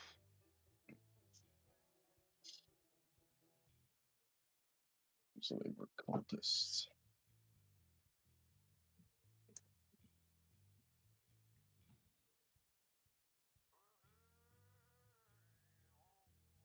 As you are investigating the runes, your stone cunning informs you that there is a hidden door inside of the arch. Mm. It's small, narrow, but can be opened with a simple push. push it. You push it to the limit. I push it real good. There's a ka-chunk sound. The narrow slab of stone depresses in and then slides to the side with a revealing a narrow, steep, and a dark, spiraling staircase. Gotta be Oh. something there. Would you look at that?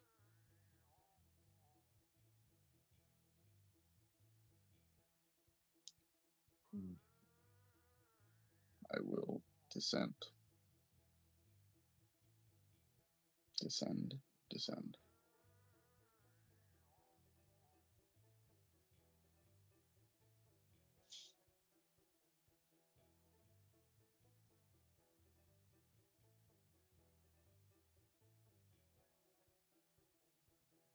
The stairs lead you to a dark room containing a large stone flywheel connected to a series of gears. More of the machinery must be hidden behind walls or beneath the floor. Carved into the ceiling is a symbol. And once again, it is the symbol of the crushing wave.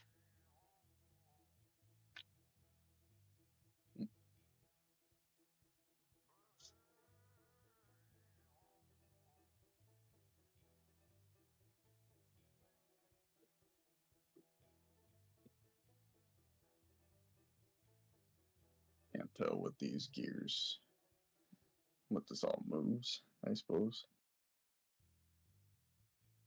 It's like the whole building rotate.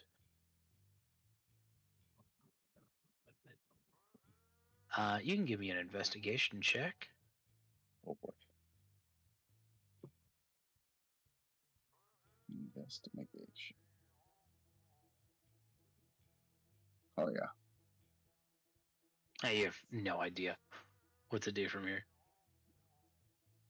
Help.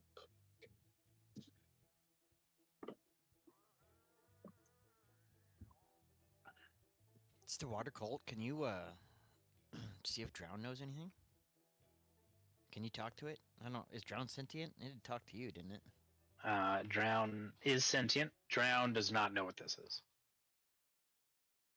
It usually just tells me to kill things. Is Drown sentient? I thought it was just like a conduit for the Polyhydra. You know what? Maybe we shouldn't worry about it. Oh, okay. No, it is sentient, and it is a conduit for Alhydra. Oh, okay. Am I getting anything from my sword? Yes, they are both sentient weapons. Windvane is. If you guys stop and compare notes, Windvane is less murderous. Yeah. A little bit more manipulative. Yes. Like, hey, maybe we should take these archaeological tools just because. Clearly, I have the superior weapon, but it's fine. So we're in a small room in a wall surrounded by machinery. Yep, it's sort of under this arch, right? The spiral staircase that Hardwin Yeah. found sort of leads Yeah. under. So in the campsite, we saw that there was a different non-dwarven personal items that we gleaned was a goblinoid Yep. artificer. I'm gonna ask Mr. Sideburns about him or them. And we didn't see their body in the first combat. Oh, poor Gribble Smash. Never mind. Oh, she died to the owlbear. No, never mind. Fuck me then. Inside. Yeah, Yeah, we didn't dissect the owl there, so you wouldn't have known. Okay.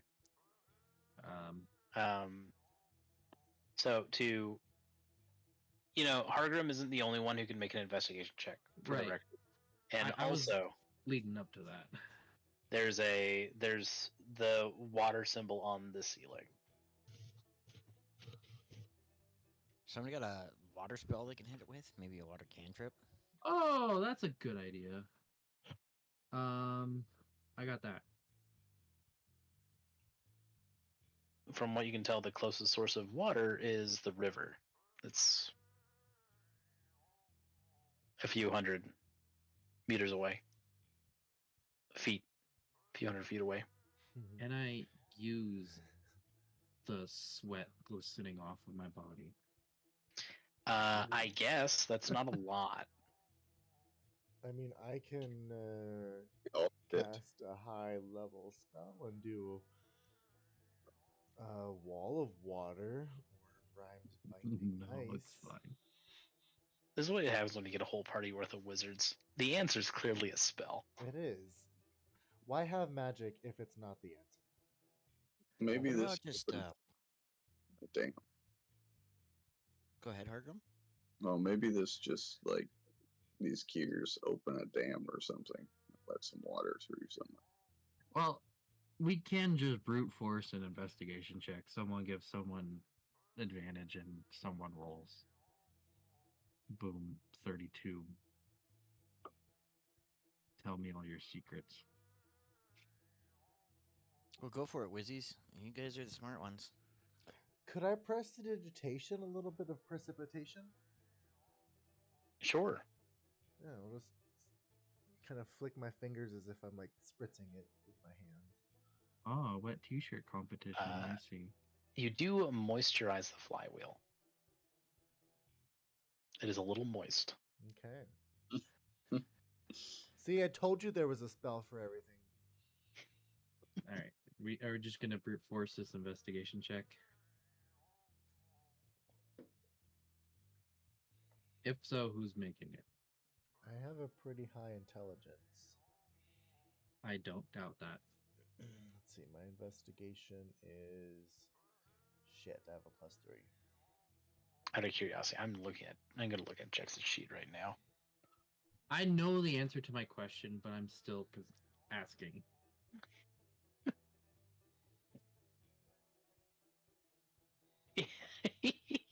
Good Jex.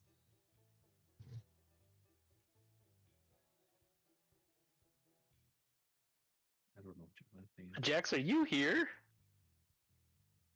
I mean, that's debatable. That's with my inspiration. Good lord. You didn't need to use that, but all right. All right, Jex. So as these guys are talking about spells, right? And Sheena's casually talking about casting shape water. You go ahead and poke the flywheel. You discover that it does not move no matter how hard you push it. You think that not even someone like Hargrim with momentous physical strength could move it normally by design.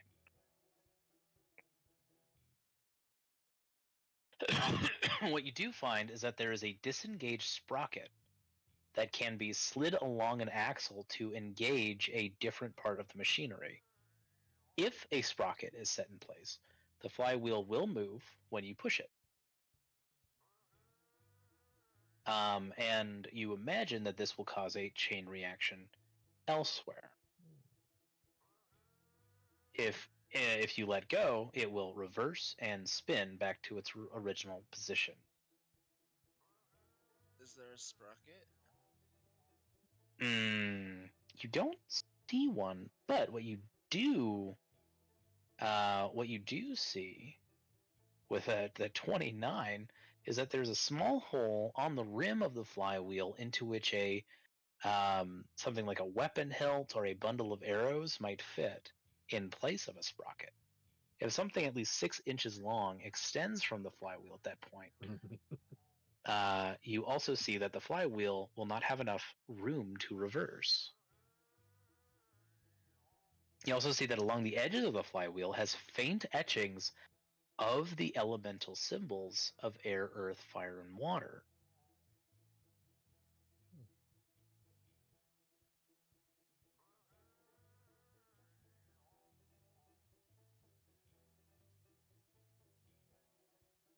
You also see that there's like a rim around the sprocket hole that is colored blue, like aquamarine blue. And it is currently above the symbol for Earth.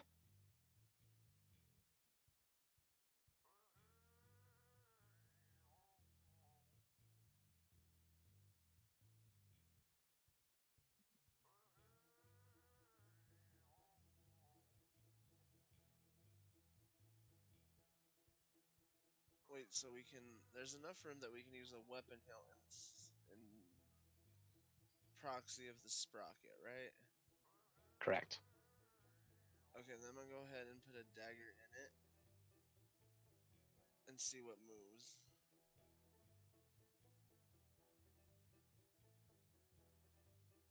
The flywheel begins to rotate.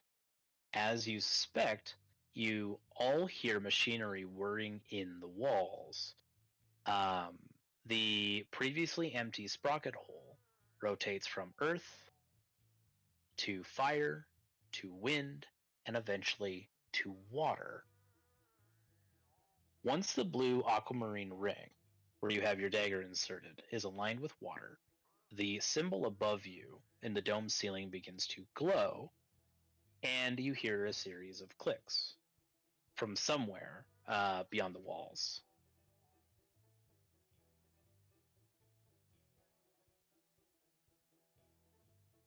Well, what do y'all think that did? I just pressed the button.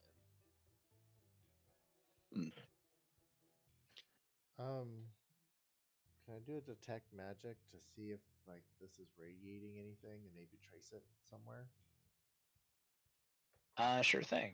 When you use Detect Magic, you see a very slight illusion magic on the symbol above you. It is effectively just a light spell that is set to a trigger. Otherwise, everything else appears to be machinery. God damn, we really do need an artificer if there are a number of them.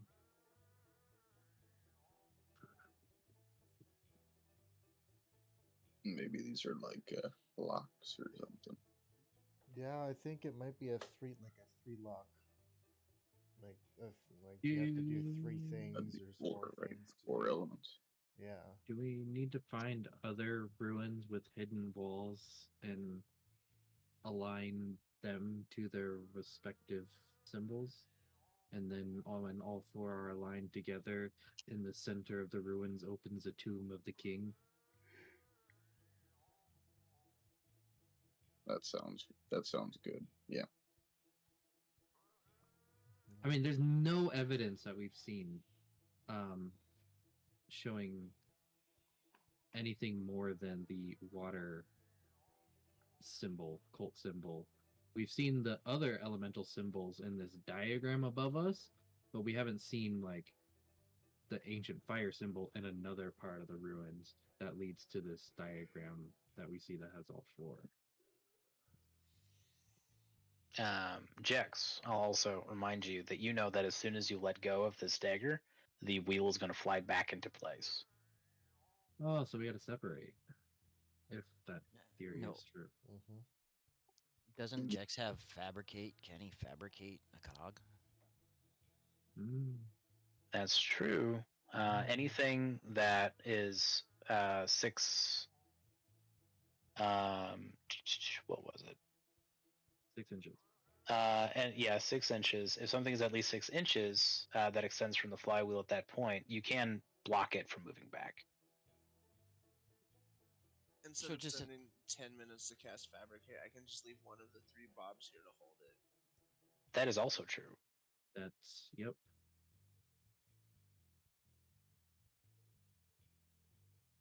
I like that. Mhm. I'll salute the Bob.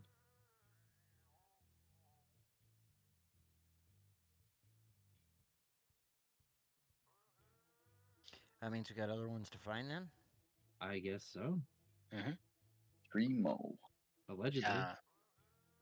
You found this entranceway inside of the gate that also bears the water symbol. So now we need to find the other gates bearing other symbols. for other doorways. Sounds like it. Like back outside then.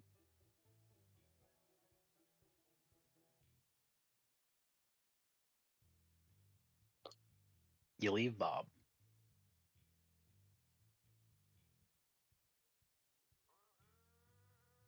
I mean, you don't need to leave the building. You're inside of a building here. Oh, are they? Oh. I get it. I get it. I get it. We'll go this way.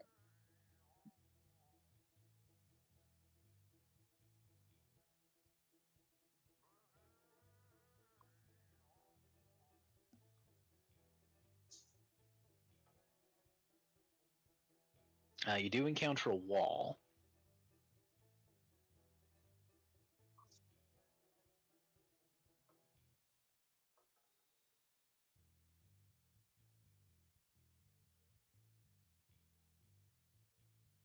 Hargrim, you encounter another gate. This one is bearing the air symbol underneath its arch. Oh, that was not very far at all. I'm gonna look for a secret door.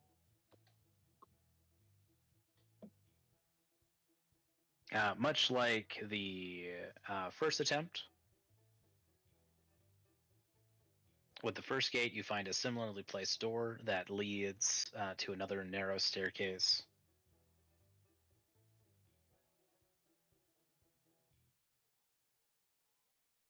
Head on down.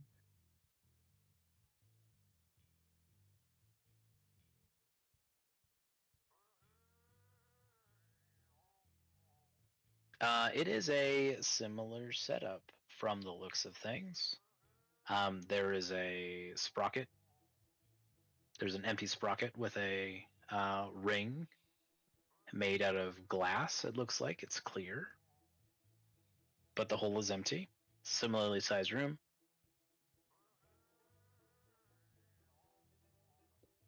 Dex, we're gonna need another Bob.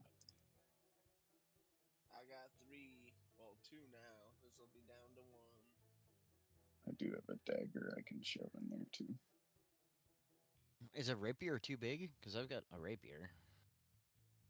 You can hold on to that. I'll just use. I haven't ever used this dagger. I've just had it in my sheet forever.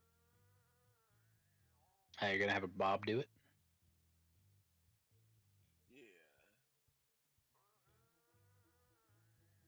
Yeah. Is anyone in the room with the Bob when Bob does this?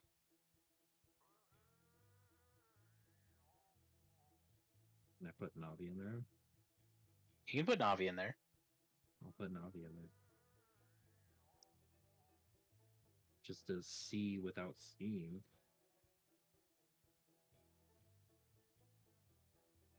Is it goodbye Navi?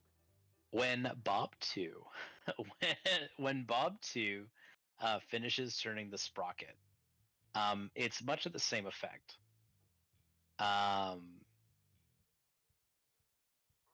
There is a ka-chunk and a series of machinery, and the air elemental symbol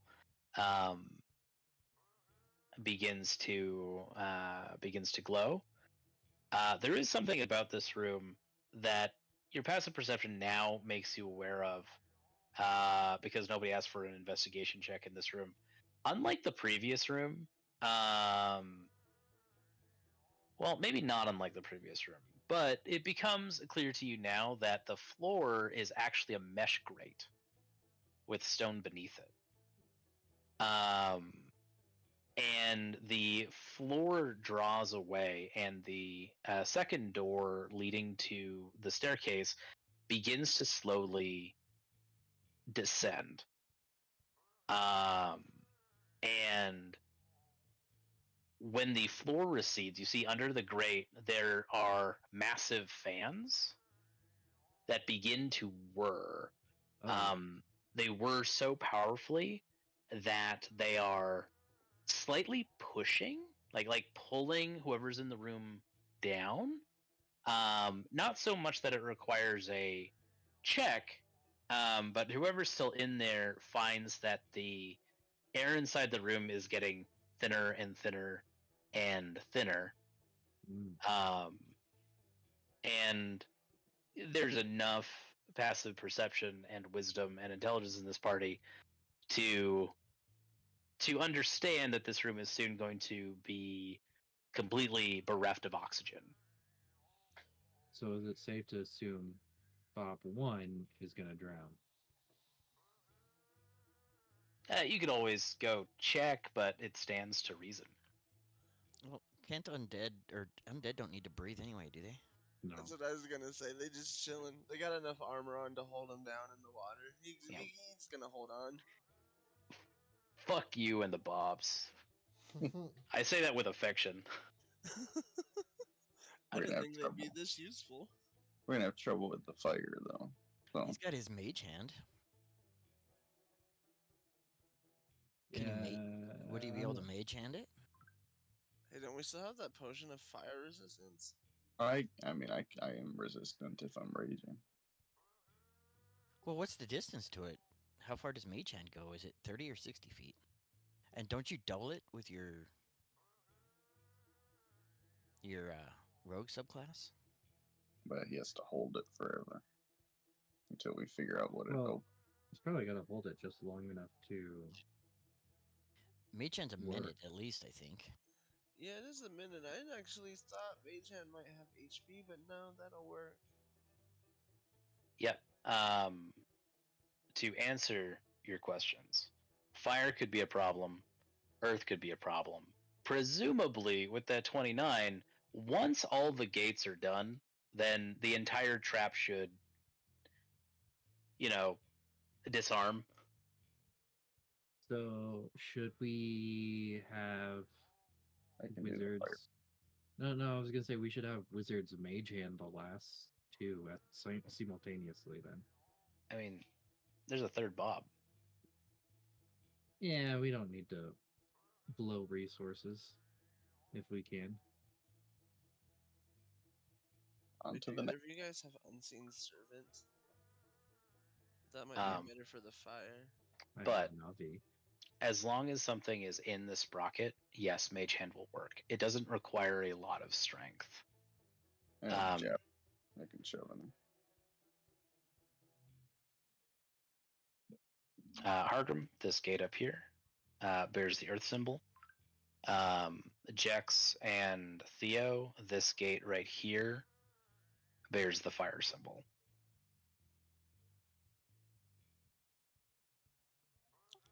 I don't know how far is it, because mage hand's only 30 feet. And I'm not even positive Jex gets an extra 30 feet. I don't remember The room down there's Seeing not that any- big. seeing any abilities that extends the range. There's a Yeah. feat.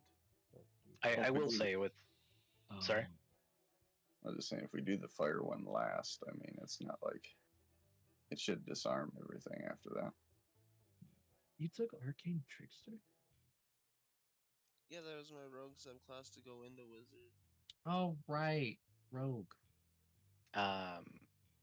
Jex,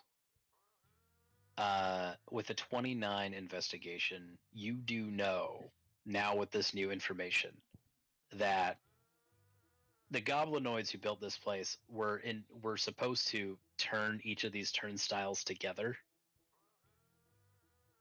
Right? You're supposed to do it simultaneously, and then that disarms the trap. Oh, okay. Can't you just have the other Bobs pull it out then for now and just tell them when to... Oh no, they're fine. Oh, Right. yeah. Like the air and the water is not going to bother them. They're undead. Right? It just occurs to you, oh, living creatures, they're supposed to do it like this. So the next two we can do at the same time. Yeah, let's we're overcomplicating it. Let's just two wizards mage hand a dagger or some javelin or some shit and just pull earth and fire at the same time. Alright, go. Go on 3. There- Go now. We'll do the mage hands. I'm over here, so I guess I'll mage hand. What is this? Earth? Yeah, but is it like Earth. 1, 2, then go, or is it like 1, 2, 3, then go?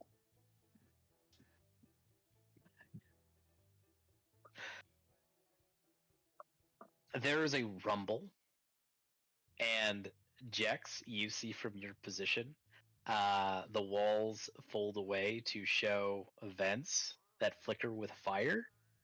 But it all seems to be a ruse, as there's one last satisfying ka-chunk from both rooms. And the symbols on the roofs glow respectively. And the flywheels descend into the ground, spitting out whatever you shoved into their sprockets with a pleasant ka-chunk. And you hear a series of machinery. Now, you don't know what that did exactly, right? There isn't enough information to know what you activated or deactivated. What you do know is that this was too complicated for it to not be worth it. But it seems to you that something opened somewhere.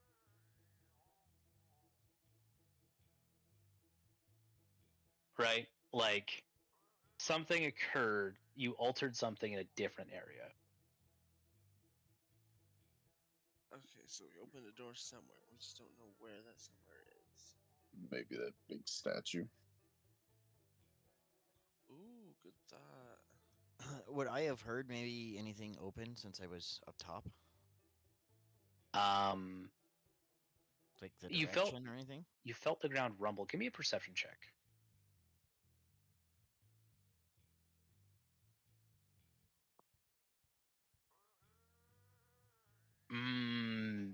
No, you more get a feeling that machinery runs through the ground pretty much everywhere in this place. It's a little overwhelming, so you can't pinpoint an exact location.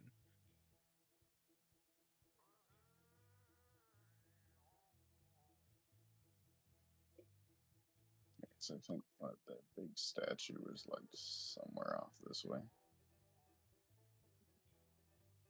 I can't see shit. Is I don't want to keep too much time here. Is there anything in like the middle of this whole temple for It looks like it was a meeting hall of some kind. There's a moment where Garrosh is like, "Is it the Hall of the Hunting Axe?" And Galdor's sort of, "No, I don't think so, boss." There is like an old fire pit running through the middle. Uh, Disintegrating like long tables and benches. You found the occasional like steel hobgoblin stein. Besides the mechanisms you worked with, though, no, it does not appear as if this hall is anything else of import.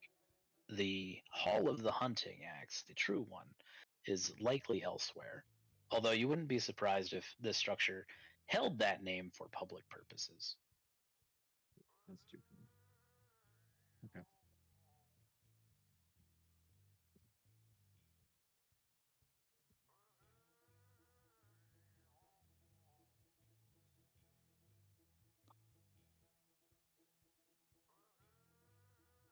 Well, if it's the statue you think, Hargrim, then let's head toward the statue. Was this So- it? Yeah, I think it's out that ways. Something's Uh, over here. That is it, Navi. Okay. You see the arm.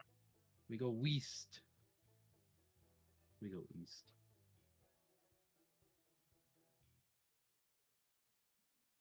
Oh yeah. That looks vaguely like a hand holding an axe.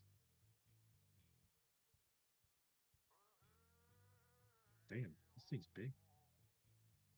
It is big. My leash, just barely. Okay. Yep, Argrim's already there. Hargrim, this massive structure was once a building topped by a great statue. a hobgoblin warlord standing proudly with one arm outstretched, brandishing his great axe. The head, shoulder, and arm of the statue have crumbled down and lie in a pile of rubble around the base of the building now. Only the legs, waist, and outstretched arm and weapon remain. Give me a perception check.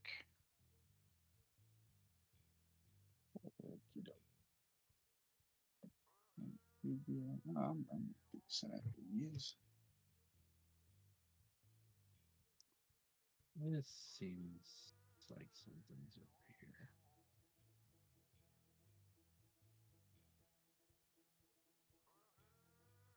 In the crumbled area of the statue, you see that there is a stone stairwell. However, it ends at around the torso.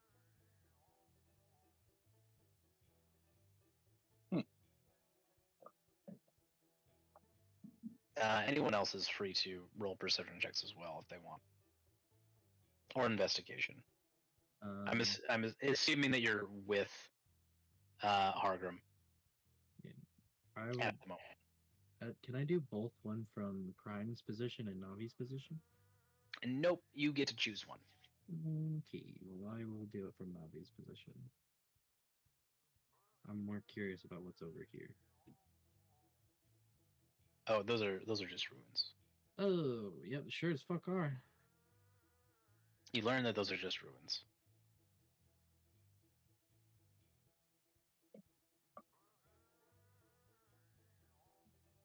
Shabazz, you come to the same conclusion as Hargrim, unfortunately.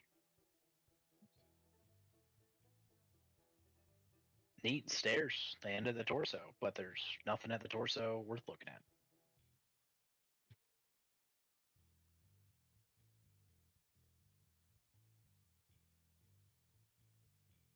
What do you see, Bargram, Half-Bless? Big statue. Fair enough. Oh wait, no, you have stone cunning. So you add your proficiency twice. I think that's only the history checks, though. Oh, It is. well, pardon me. Yeah. We can have Galdor attempt a investigation check. Sure. Bandit Fuck me. Don't worry about that. That's just a stat block. Don't worry about it. Wait a second. Galdor is going to point up at the stairs. You see how it's crumbling up there? It used to go up higher. Wouldn't be surprised if it goes all the way up to the head.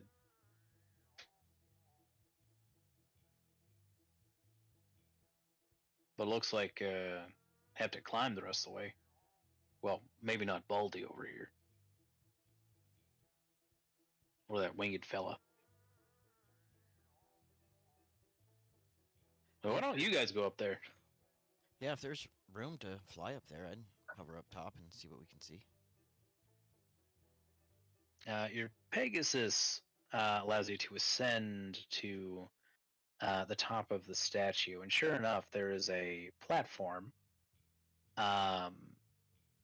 You'll have to sort of hop off of your Pegasus. There's not enough room for him to land, but that's easy enough to do. He's cooperative enough with you that that shouldn't be too dangerous. You realize, Shabazz, at the top that this was a watchtower and a lighthouse. There, inside of the skull, there is a cylinder made with glass and gilded with a sort of like support structure, as well as what appears to be some kind of console with a series of arcane-looking switches and levers. Inside of the cylinder is a very large crystal that seems to be suspended in a type of fluid. The crystal is like 10 feet long.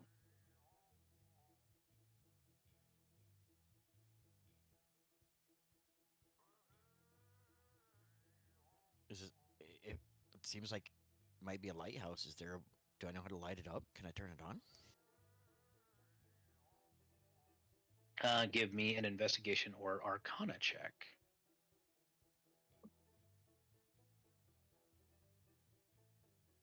Absolutely. It seems pretty straightforward to you, even though you aren't an expert on uh, on ancient goblinoid artificery. You do understand that usually these things are designed to be a little bit idiot-proof. So you find what appears to be the most accessible lever, and flip a switch. Now, I would like you to make either a dexterity or a wisdom saving throw.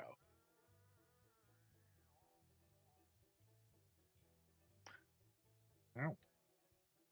Easy. Expecting this, you throw your arm over your eyes and start making your way back to the ledge where your Pegasus is waiting for you.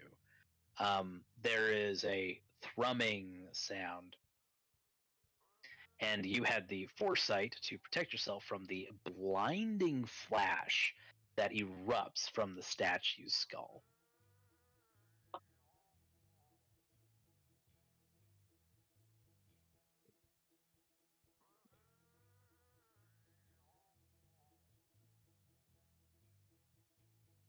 And lo, let there be light.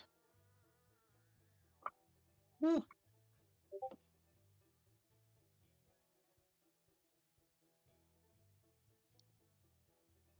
With the exception of, sorry? No, I can see now. Yes, lighthouse is on. I think flipping the switch and knowing that it was on, I would probably try to see if it stirred anything. Like just see if anything's coming at us now, if we drew some attention. Sure. If you see anything interesting on the map, just ping it for me, and we'll see what you can see.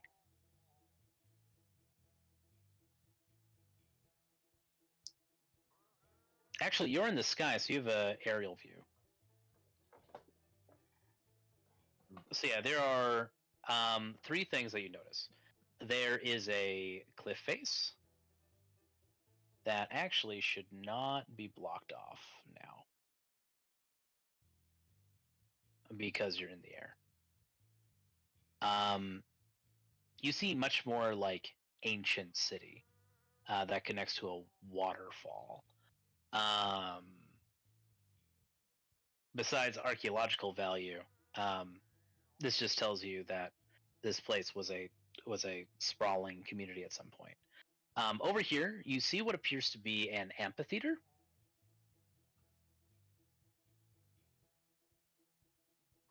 There might be something going on over there. Large semicircular amphitheater built into the side of the bluff takes advantage of the natural rise and the acoustics. It's still structurally sound, though a few weeds, shrubs, and small trees grow up in cracks between the stones. Over here, you see a structure that isn't so much a building as it is a facade built into the bluff. Two alcoves flank an opening, and life-size statues carved from the stone stand within each alcove. A pair of hobgoblins in full samurai regalia, perhaps as an honor guard.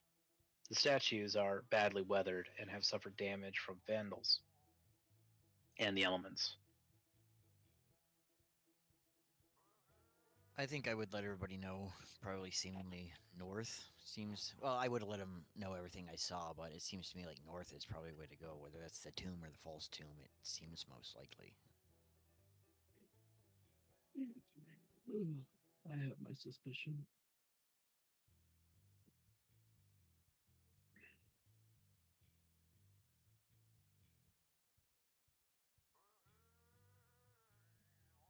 The alcove then? Or the amphitheater?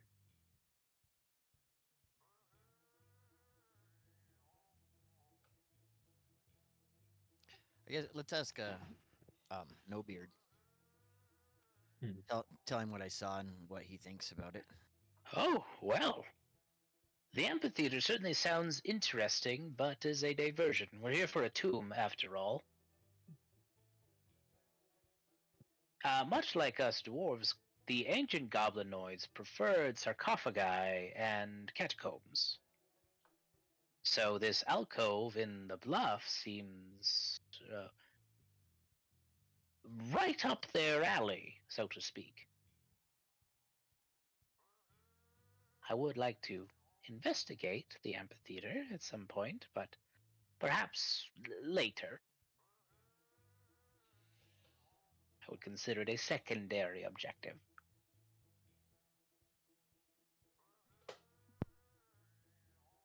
All right, let's go to the alcove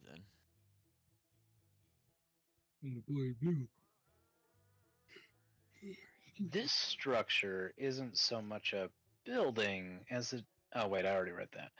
The opening leads into a hallway that extends back about 60 feet before coming to a long staircase that descends into the darkness for, from what you can see, inscrutable length. The stairwell sort of turns and twists. And besides that, so deep that it extends past all of your dark vision.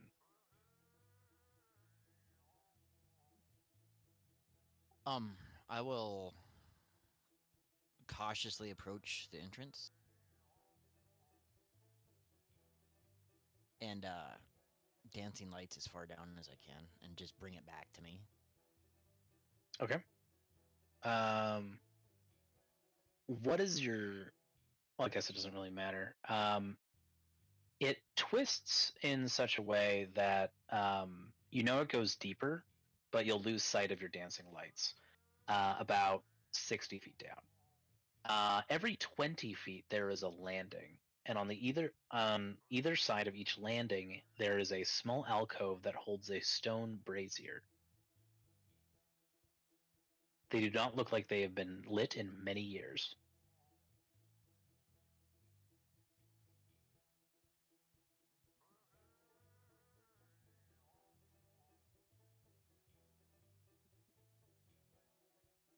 Yeah, I would pass that information on. Maybe I don't have fire spells, so I can't light it.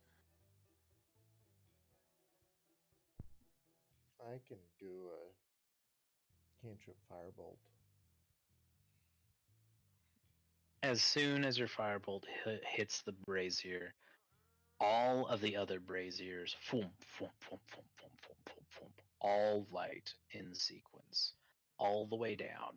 Now you don't, again, because of how it twists, you can't see the bottom, but you do see that there are alcoves like this every 20 feet sequentially. I'll look over my shoulder and be like, "Hey, it says right here, dwarves first." And step out of the way like I'm gonna let Hargrim and his brother go down before me.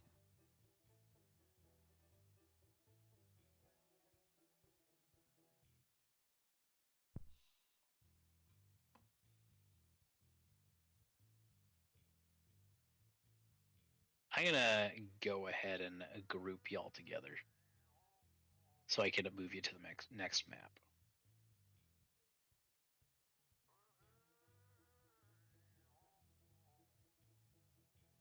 The stairwell descends a total of 200 feet Oh, before reaching the bottom.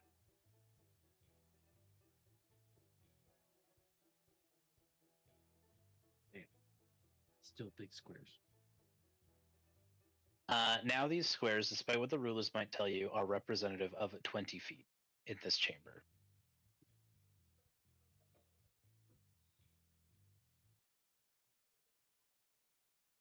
Each square is 20 feet.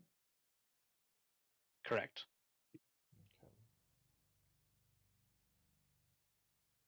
The stairs open at last into a great hall filled with massive square columns, 20 feet thick, that rise to a ceiling 30 feet overhead. Stone braziers stand at the intersection of each pathway between the columns.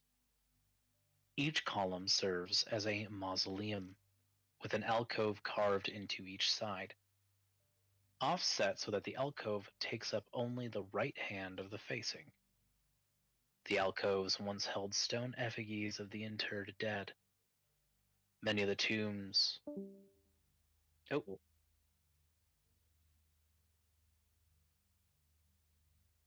I might have lost jokes.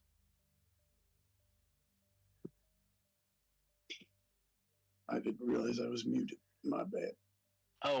were you saying something? I know Jex's internet has a habit of around the 40-minute mark of certain hours to just cut out for some reason.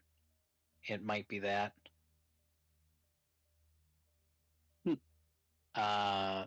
Jax might have also fallen asleep with parenthood responsibilities, being up real early.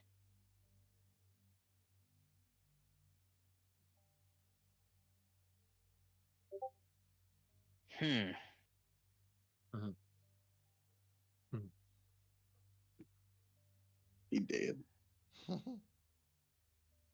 Gosh, I hope not.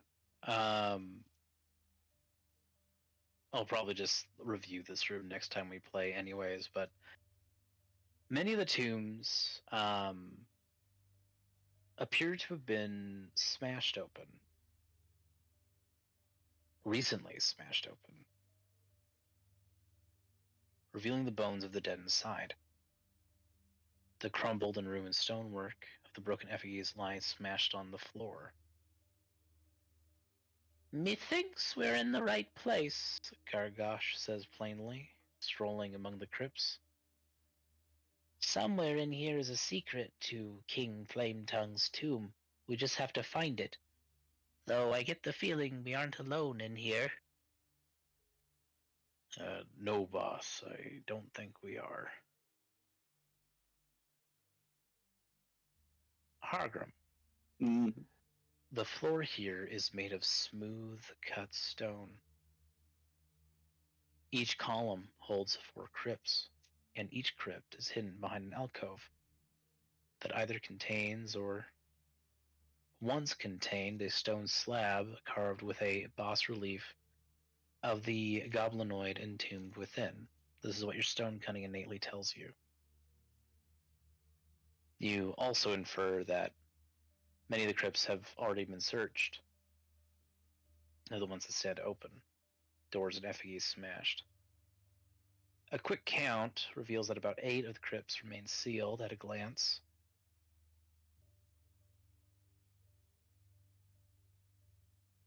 But yes, someone definitely came here before you guys.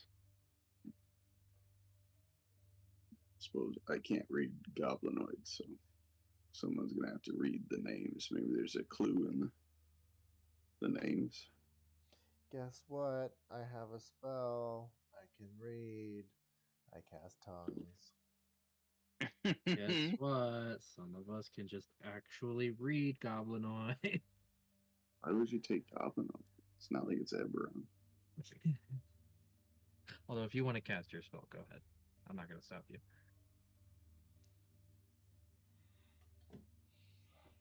It's up to you. Do we have a sense that whoever was in here is gone already, or that they're still in here? Like, do we hear stuff getting smashed still, or?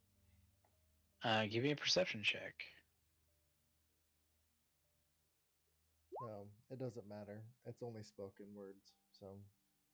Haha, there's still Oh. a spell for this. It's called Comprehend Languages. Yeah.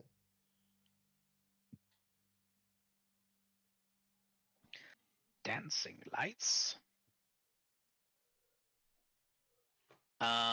Your perception tells you that no, Shabazz, there isn't any more smashing.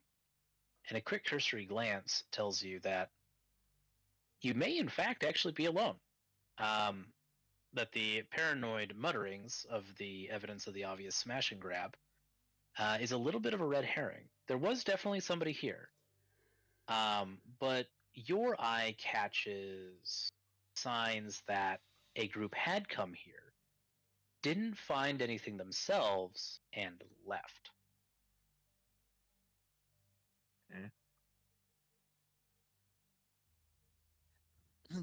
Do I have a sense of the time? Like, was it hours or minutes? Like, we opened the door and they took off for the door because they were smashing in here when the door opened. It looks like it was a couple of hours, so the group might still be in the area. In fact, you're pretty sure of that. But no, this seems to be the only exit out.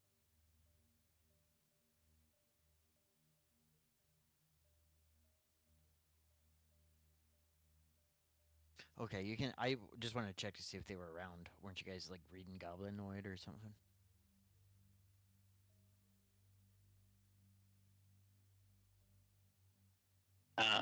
We were. Am I safe to assume that you guys are just like going over? Gargosh also understands Goblinoid. Am I safe to assume that you guys are just going one by one, checking every crypt? Yeah. Sure. I don't see why we wouldn't. What's do the anything harm else. in there? I What think could perhaps though. possibly go wrong? Would it Well, be there's better only- to start with the ones that haven't been smashed yet? Yeah, there's 8 of them. The ones that haven't been smashed out are gonna jump out of the closet and oogie boogie dance with us. Shabazz gets an inspiration.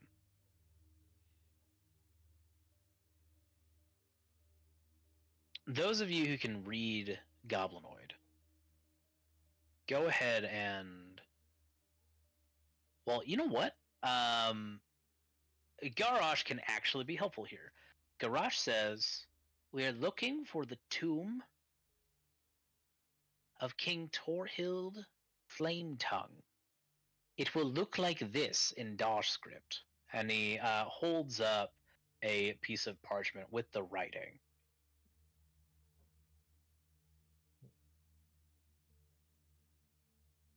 So everyone can roll an investigation check, and it will just sort of serve as a initiative to see who finds the tomb.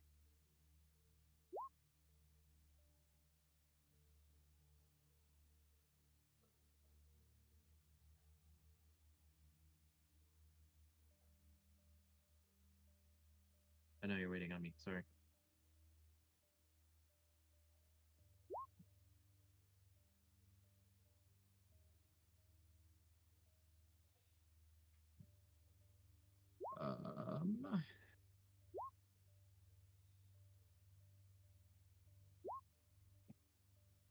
Oh, Garrosh is going to find it.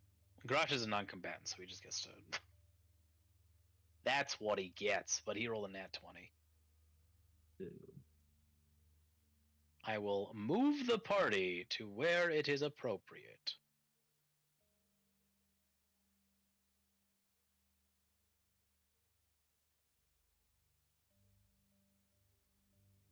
Garrosh stops in front of this effigy, sort of pokes around. Aha. This seems to be the place. The king and his family interred in this column. A little out of the way. Still, there's something off. The effigy of this tomb depicts a hobgoblin king in full regalia clutching a stone scepter with one hand and pointing it towards the floor with the other.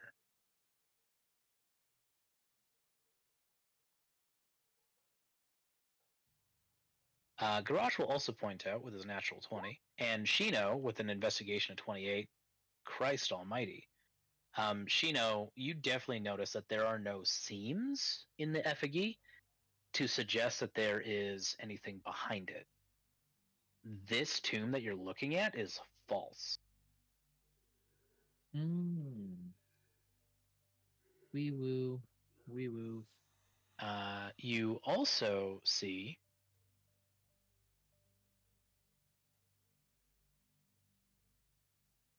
You also see that the scepter is a separate piece of stonework entirely that can be removed.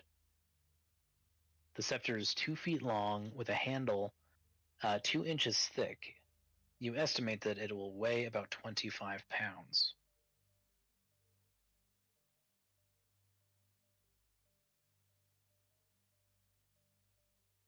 That's more than a mage hand can lift too, isn't it? Oh yeah. Yeah. Ooh, but we have multiple mage hands. Can we 3 mage hand it? You need 5 mage hands. I'll grab it. Or a hard run? It's hefty, but doesn't seem to do anything on its own. I will. Oh. Maybe it's a key. Yeah, I'll tell the party the findings of the false tomb. Can I inspect the script and see, and like cross-reference it and try and find the real one? Like if the script is backwards, upside down, or something. No, but would you like a Oh, okay. redescription of the effigy itself? Sure. The effigy on this tomb depicts the Hobgoblin King in full regalia, clutching a stone scepter, or was clutching a stone scepter, with one hand, and pointing towards the floor with the other. Smash the floor with it, Hargrim. Okay. He doesn't even hesitate. Just okay. Make an attack roll. Yeah. That's hold on. My strength. Yeah.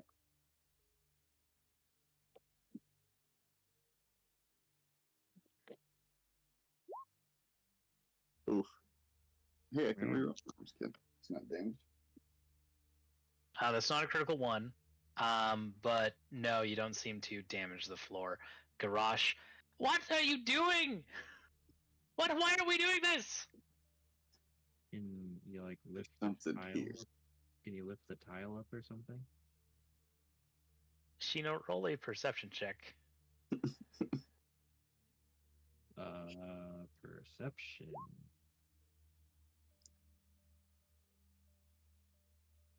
The floor reveals a 20-foot square section in front of the crypt is different from the smooth stone found elsewhere in the hall.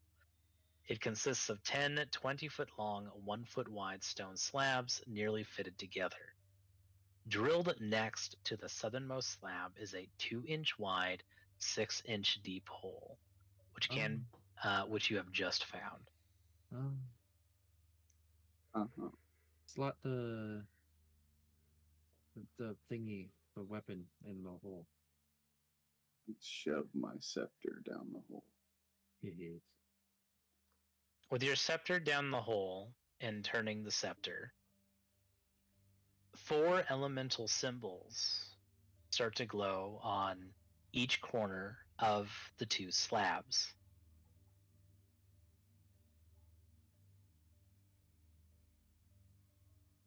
Shino, Theo, and Jax,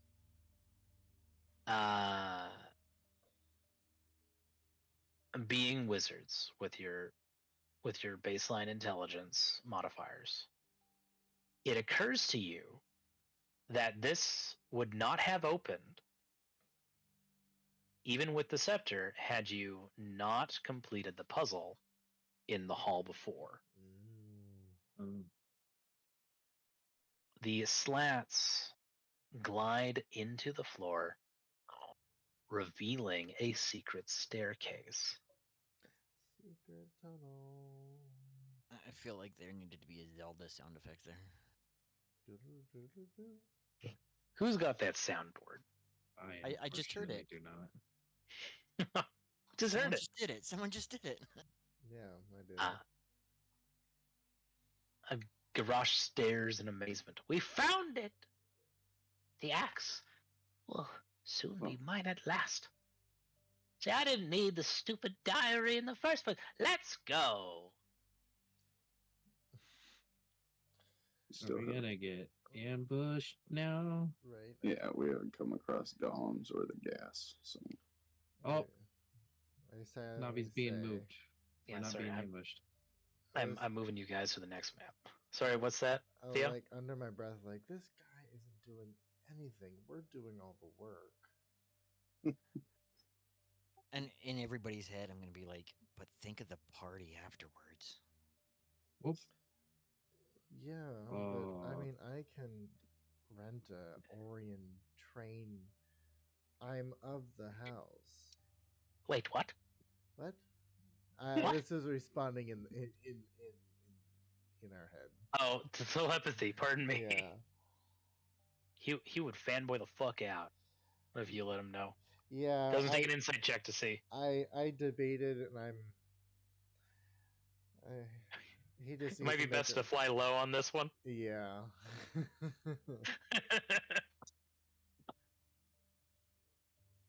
Well, the wide stairs open up into an odd-shaped room.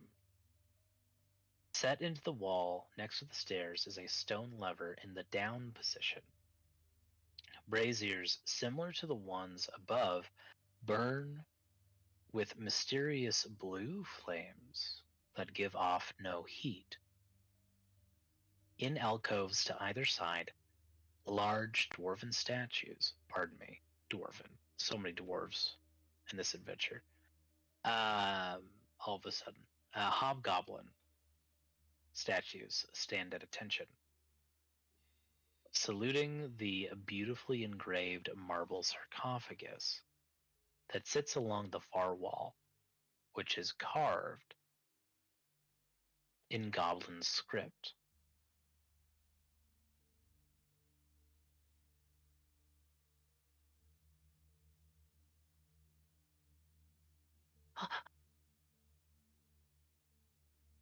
Garrosh runs forward and sort of like power slides. Miraculously, he does not trigger any traps. I'd like to float over with some detect magic. With detect magic, Yeah. this entire room is magic, and you discover a interesting, but in this case, frustrating trick. The blue flames give off such an overwhelming aura of evocation and illusion magic. Or sorry, enchantment, not illusion. That if there is anything else magical in the room, it is sort of blanketed in their aura. Which is clever, but unhelpful. It does tell you that there is more magic in the room, because otherwise why would you go through the trouble?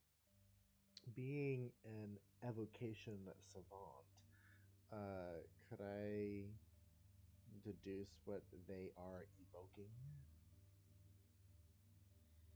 Or what they might create, cause? Sure. Give me an evocation, or sorry, arcana check with advantage. Evocation check. An evocation check. Do you know your shit?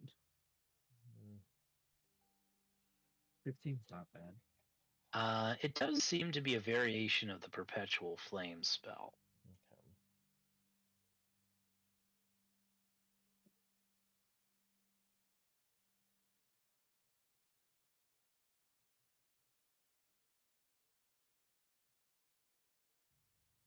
But it would also appear that meta magic has been applied to amplify the aura. Sorry, what was that, Harker? What about this lever here? Said it's in the down position. Yep. You can make an investigation check, or you can pull it. No. Oh, the lever, Cron. I pull it. Yeah. The stairs begin to ascend. Oh. Forcing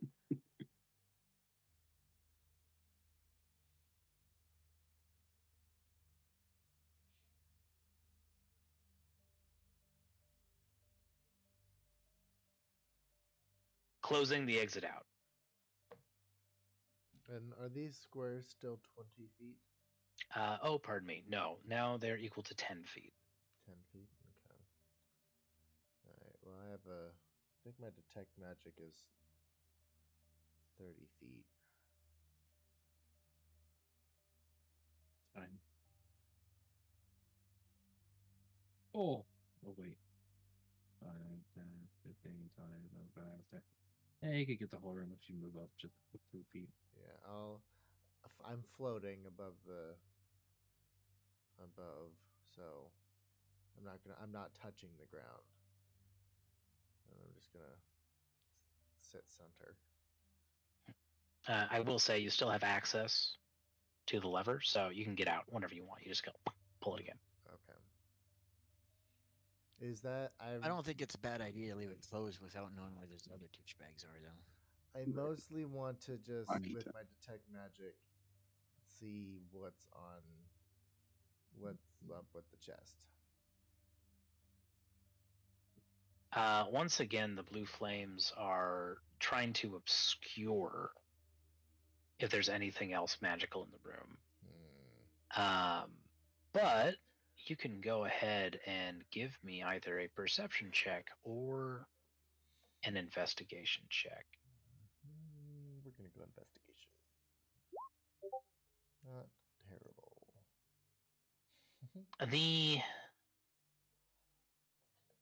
The lid is heavy, very heavy,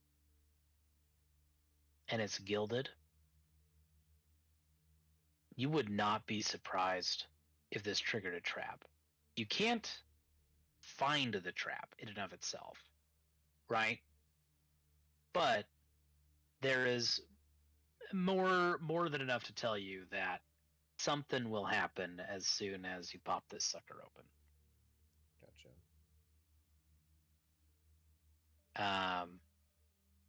Is there a sense that it's a magical trap or a physical trap, like arrows or explosions? It's gonna be these golems wake up and attack us kind of trap. Garrosh, by the way, is going to read aloud the script that's on the sarcophagus. Here lies his noble majesty, King Torhild of Flametongue. He raised a kingdom in the sun, defending it with his dying breath. Chapter 6, Wall Ruins.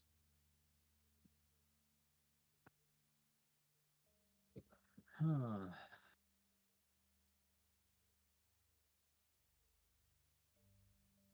Well, I recently switched to pick it up, so why don't we give it a casty?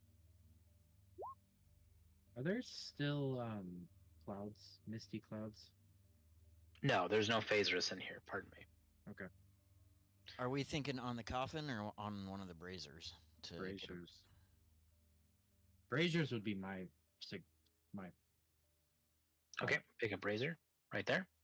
Yeah. Okay. Theo, you detect two things. There is evocation magic and conjuration magic on the sarcophagus. Something is going to come out of there and it's going to hurt. Okay. Secondarily, this statue has enchantment magic. The type that you're familiar with that is usually associated with golems. Okay. Well done, Shino. I didn't do anything. Shabazz did it. All right. You called the put their golems. Oh, They're kind of gonna come alive. So I would like to hold an action. As soon as anyone goes to open up the chest, I would like to cast Odalug's Resilient Sphere around the chest. Around the chest. Yes. You're gonna let. I guess Garrosh isn't gonna move. Garrosh is not strong enough to move it himself. I'll help. Yeah, I'll help too. Mostly because if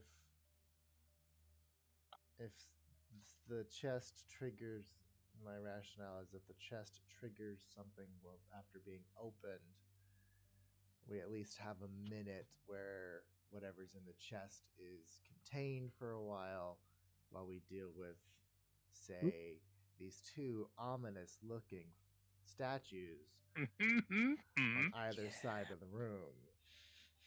What do we collectively know about golems? They hit hard. Arcana check. Just Shabazz? Whoever wants to try to recall knowledge about golems. Oh, never mind. That was a crit. Theo's got it. I was paying attention on that day. What day? That day in Golems class. are made from humble materials, clay, flesh, iron, or stone, and they possess astonishing power and durability. Golems are constructs without minds of their own, no ambitions, no need for sustenance. They feel no pain and they know no remorse. They are considered unstoppable juggernauts by most that exist to follow its creator's orders and to protect or attack as that creator demands or had pre-programmed them. Presumably, these are to defend the tomb from invaders. All right, and so it sounds they're mostly physical, right? They're not very magical because they're created by something else. Like they don't use magic; they're mostly physical attackers. Well, here's the thing. That's a crit, so you guys are going to get a lot of information. They're sort of locked in time. So their magic does not diminish, or it diminishes very, very slowly. They can last for thousands upon thousands of years. They cannot be reasoned with. They do not need air, food, drink, or sleep. Also, due to their particular nature, spells such as Dispel Magic or Anti-Magic Fields sometimes do not stop stone golems, or golems in general, which make them particularly scary. They are immune to any spell or effect that would alter its form. They have advantage on saving throws against spells and other magical effects, and they are considered magical weapons in and of themselves. Stone golems, in particular, have the ability to cast a well, it's not exactly cast, but they can slow time around them as if casting the slow spell. They have that ability. It works a little bit differently, but they can do that. Other things that you're picking up, they cannot be charmed, exhausted, frightened, paralyzed, petrified, or poisoned for obvious reasons. If your weapons are not made of adamantine or they are not magical, they will not affect golems at all.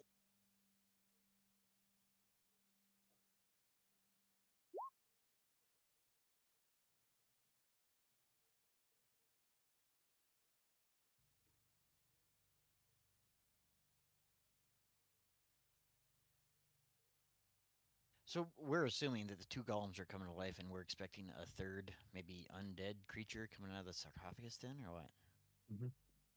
Well, it could also be like a fireball, or another like held spell like that. Theo, you would know. It could be anything out of there. Yeah. So, I got a quick idea that I'm gonna need to run by you, Teddy. Mhm. Can we? I know we're not gonna gain any benefits from it, but can we take a short rest here for the purposes of me copying Odaluk's Resilient Sphere from Theo's spellbook, so then I can prepare it. That way, in this combat specifically, if he's going to steer the chest, I can steer a golem, and then we can only have to deal with one golem at a time, so long as I maintain concentration. Well, I can tell you, I can Wall of Force one golem. I think Wall of Force is going to hold a golem. Ah, yes. Okay, that's a better idea. And just depending, let me count it real quick.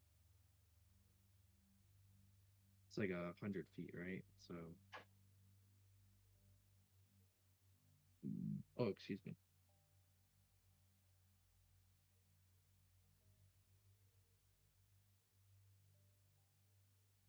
Well, I suppose if all that's going to happen, I'll move back here. where it's presumably more safe.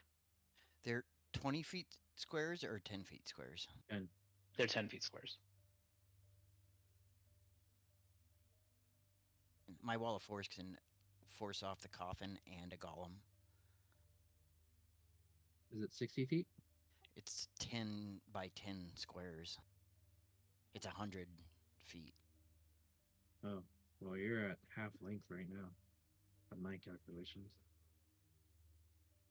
Each square is 10 feet and it's 10 squares, so. Oh, each square is 10 feet. I see. Never Yeah. mind.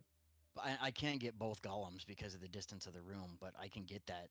Based on that, I should be able to wall everything, the coffin in and the golem in. Yeah, I like that. But they're still gonna have to open that. You can hold your reaction to cast it once it's opened. Yeah. But that means you probably want to not do that, Theo, then to there. Maybe to the other golem if you want, but that should. Or will your sphere catch magic too? Because Wall of Force only does physical. Magic can still get through it. Oh, if magic can go through it, then I can wait. Then if you want to put yours up first, magic can't go through mine. Mine, it's impenetrable until the spell ends, or a dispel magic is cast on it. Or wait, no, can't be a dispel. Just kidding. Yeah, it's basically a titanium orb. It says the wall is immune to all damage. Yeah, it's immune to damage, but magic can still pass through it. The only thing that can't pass through it is physical. So, like, I can Eldritch Blast through it, and you can cast spells through it, but you can't move through it physically. Yeah, I think you can't attack it. Attack the wall, but you can.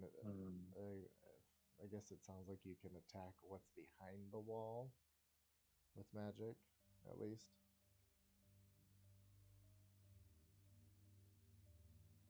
Unless, of course, you got Disintegrate.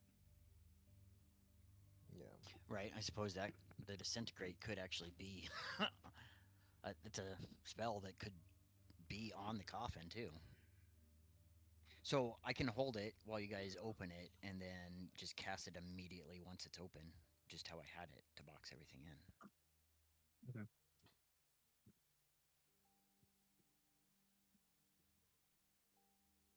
Are we doing this? Sure. All right. Shabazz doing the wall of force. Hargrim is pushing the sarcophagus with the help of his brother. Theo, is it Theo or Shino who is going to be resoluting sphere? The other Theo is. I don't have the sphere. I Right, don't have the spell. But you guys can take a short rest. Are we taking a short rest? Is there a reason to take a short rest? I think with the wall of force and a sphere, that just leaves one of the bibbity boppity jobbers to attack us. Okay. Or so if we're assuming some genie or elemental or being doesn't come out of this, then that's just one golem we have to worry about. Yeah, we can handle one golem, and then we can release the other golem, and then we can release what's in the chest. At worst, we do have an entity coming from the chest and a golem. Unless the entity coming from the chest can use magic, though, it's going to be locked behind the wall of force, too. So, and even if it can use magic, it's not getting out. That's where the sphere comes in. Yeah. Because then once it's in the sphere, it can't, as far as I know, it can't do anything. Nope. All right, let's do it. So, before that happens, can I recommend the people concentrating on this stuff just, take a step away from the danger? I've got a 21 AC. I'm practically invincible. I So have how's your shield, dex a 21 saves? AC, advantage on Constitution. I'm okay. Honestly, my dex saves aren't terrible. Okay. All right. It's just I have a +3 to dex. Where do you recommend I move in this tiny little room with two giant golems? Yeah. I don't know. Plus, I have to be within 30 feet of. Actually, I need to be like right here in order to be able to cast the sphere. Okay. Yeah. Hargrim, give me an athletics check with advantage. Okie dokie. With advantage. Come on.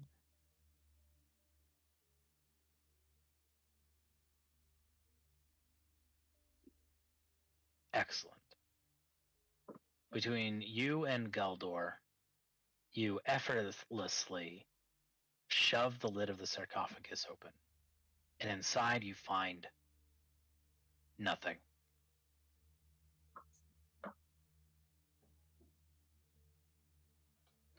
Wall of force goes up, and from the sarcophagus comes a billowing column of noxious green smoke. Uh-oh.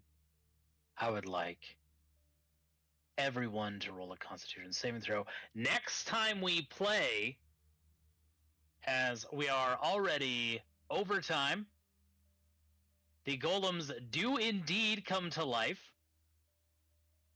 and are trapped behind their barriers, but we will all have to deal with the poison gas next time we play, because it will get past. It is a magical gas. It will get past your wall of force. Well, technically, I was holding my reaction to it basically as soon as it opens to cast my sphere. Oh, it's on the sarcophagus, not the. I thought you were targeting this golem. No, I was targeting the sarcophagus. Oh, To prevent Well, any magic groovy. from coming out of it. Yeah. Yeah. pardon me. Then you guys are. It fills with poisonous gas that can't get past the sphere, and you guys will be facing off one golem. Sweet. Which again, we'll be dealing with at the beginning of. We'll start next session with that combat. Do you want to throw up an initiative tracker and have us roll initiative, so we don't have to do that next session? We can just. I hop right in? guess I'll roll for Jex. I mean, we don't have to, but you're right here. I guess. Now Jex can blame me for that 9. He can have my 12 if he doesn't want it. Oh, Hey, Shino, why don't you freaking use your inspiration? oh, I'm gonna use mine too. I forgot about that. I should probably use Mine mine is then too. no better. One better. I'll try using it. Oh no, I can't. That That's is fine. too funny. It's Why, why can't you? Oh, and Hargrim, I'm pretty sure you get advantage on initiative. It already rolled it in there. If you look, it Oh, rolled does two. it? Oh, it Yeah. does. Okay. Actually, I think it is narratively accurate that I actually roll really low because I am concentrating on the spell. That's true.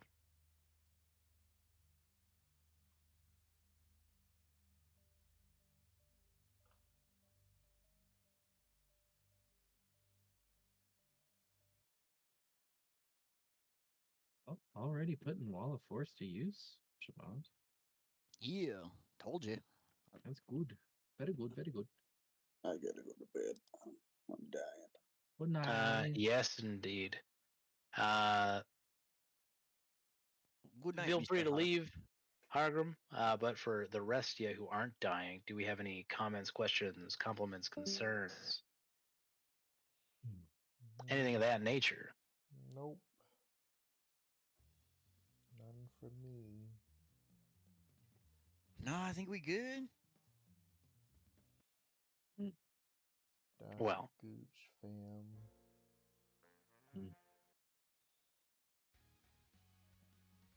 I appreciate you guys. Thanks again for playing another week. We'll be dealing with the remainder of this adventure next time we play. There isn't a lot left. You guys pretty much got to the end of it. This is combat. and maybe a couple of other surprises. But you guys plowed through this side quest really quickly. So good job. Good job. And I'm assuming Jax probably fell asleep at his keyboard. Mm-hmm. I'm guessing so too. Well, if there's nothing else, then I will bid you gentlemen a good night. All right, sounds good. I'll see everybody next week. Night. Wow.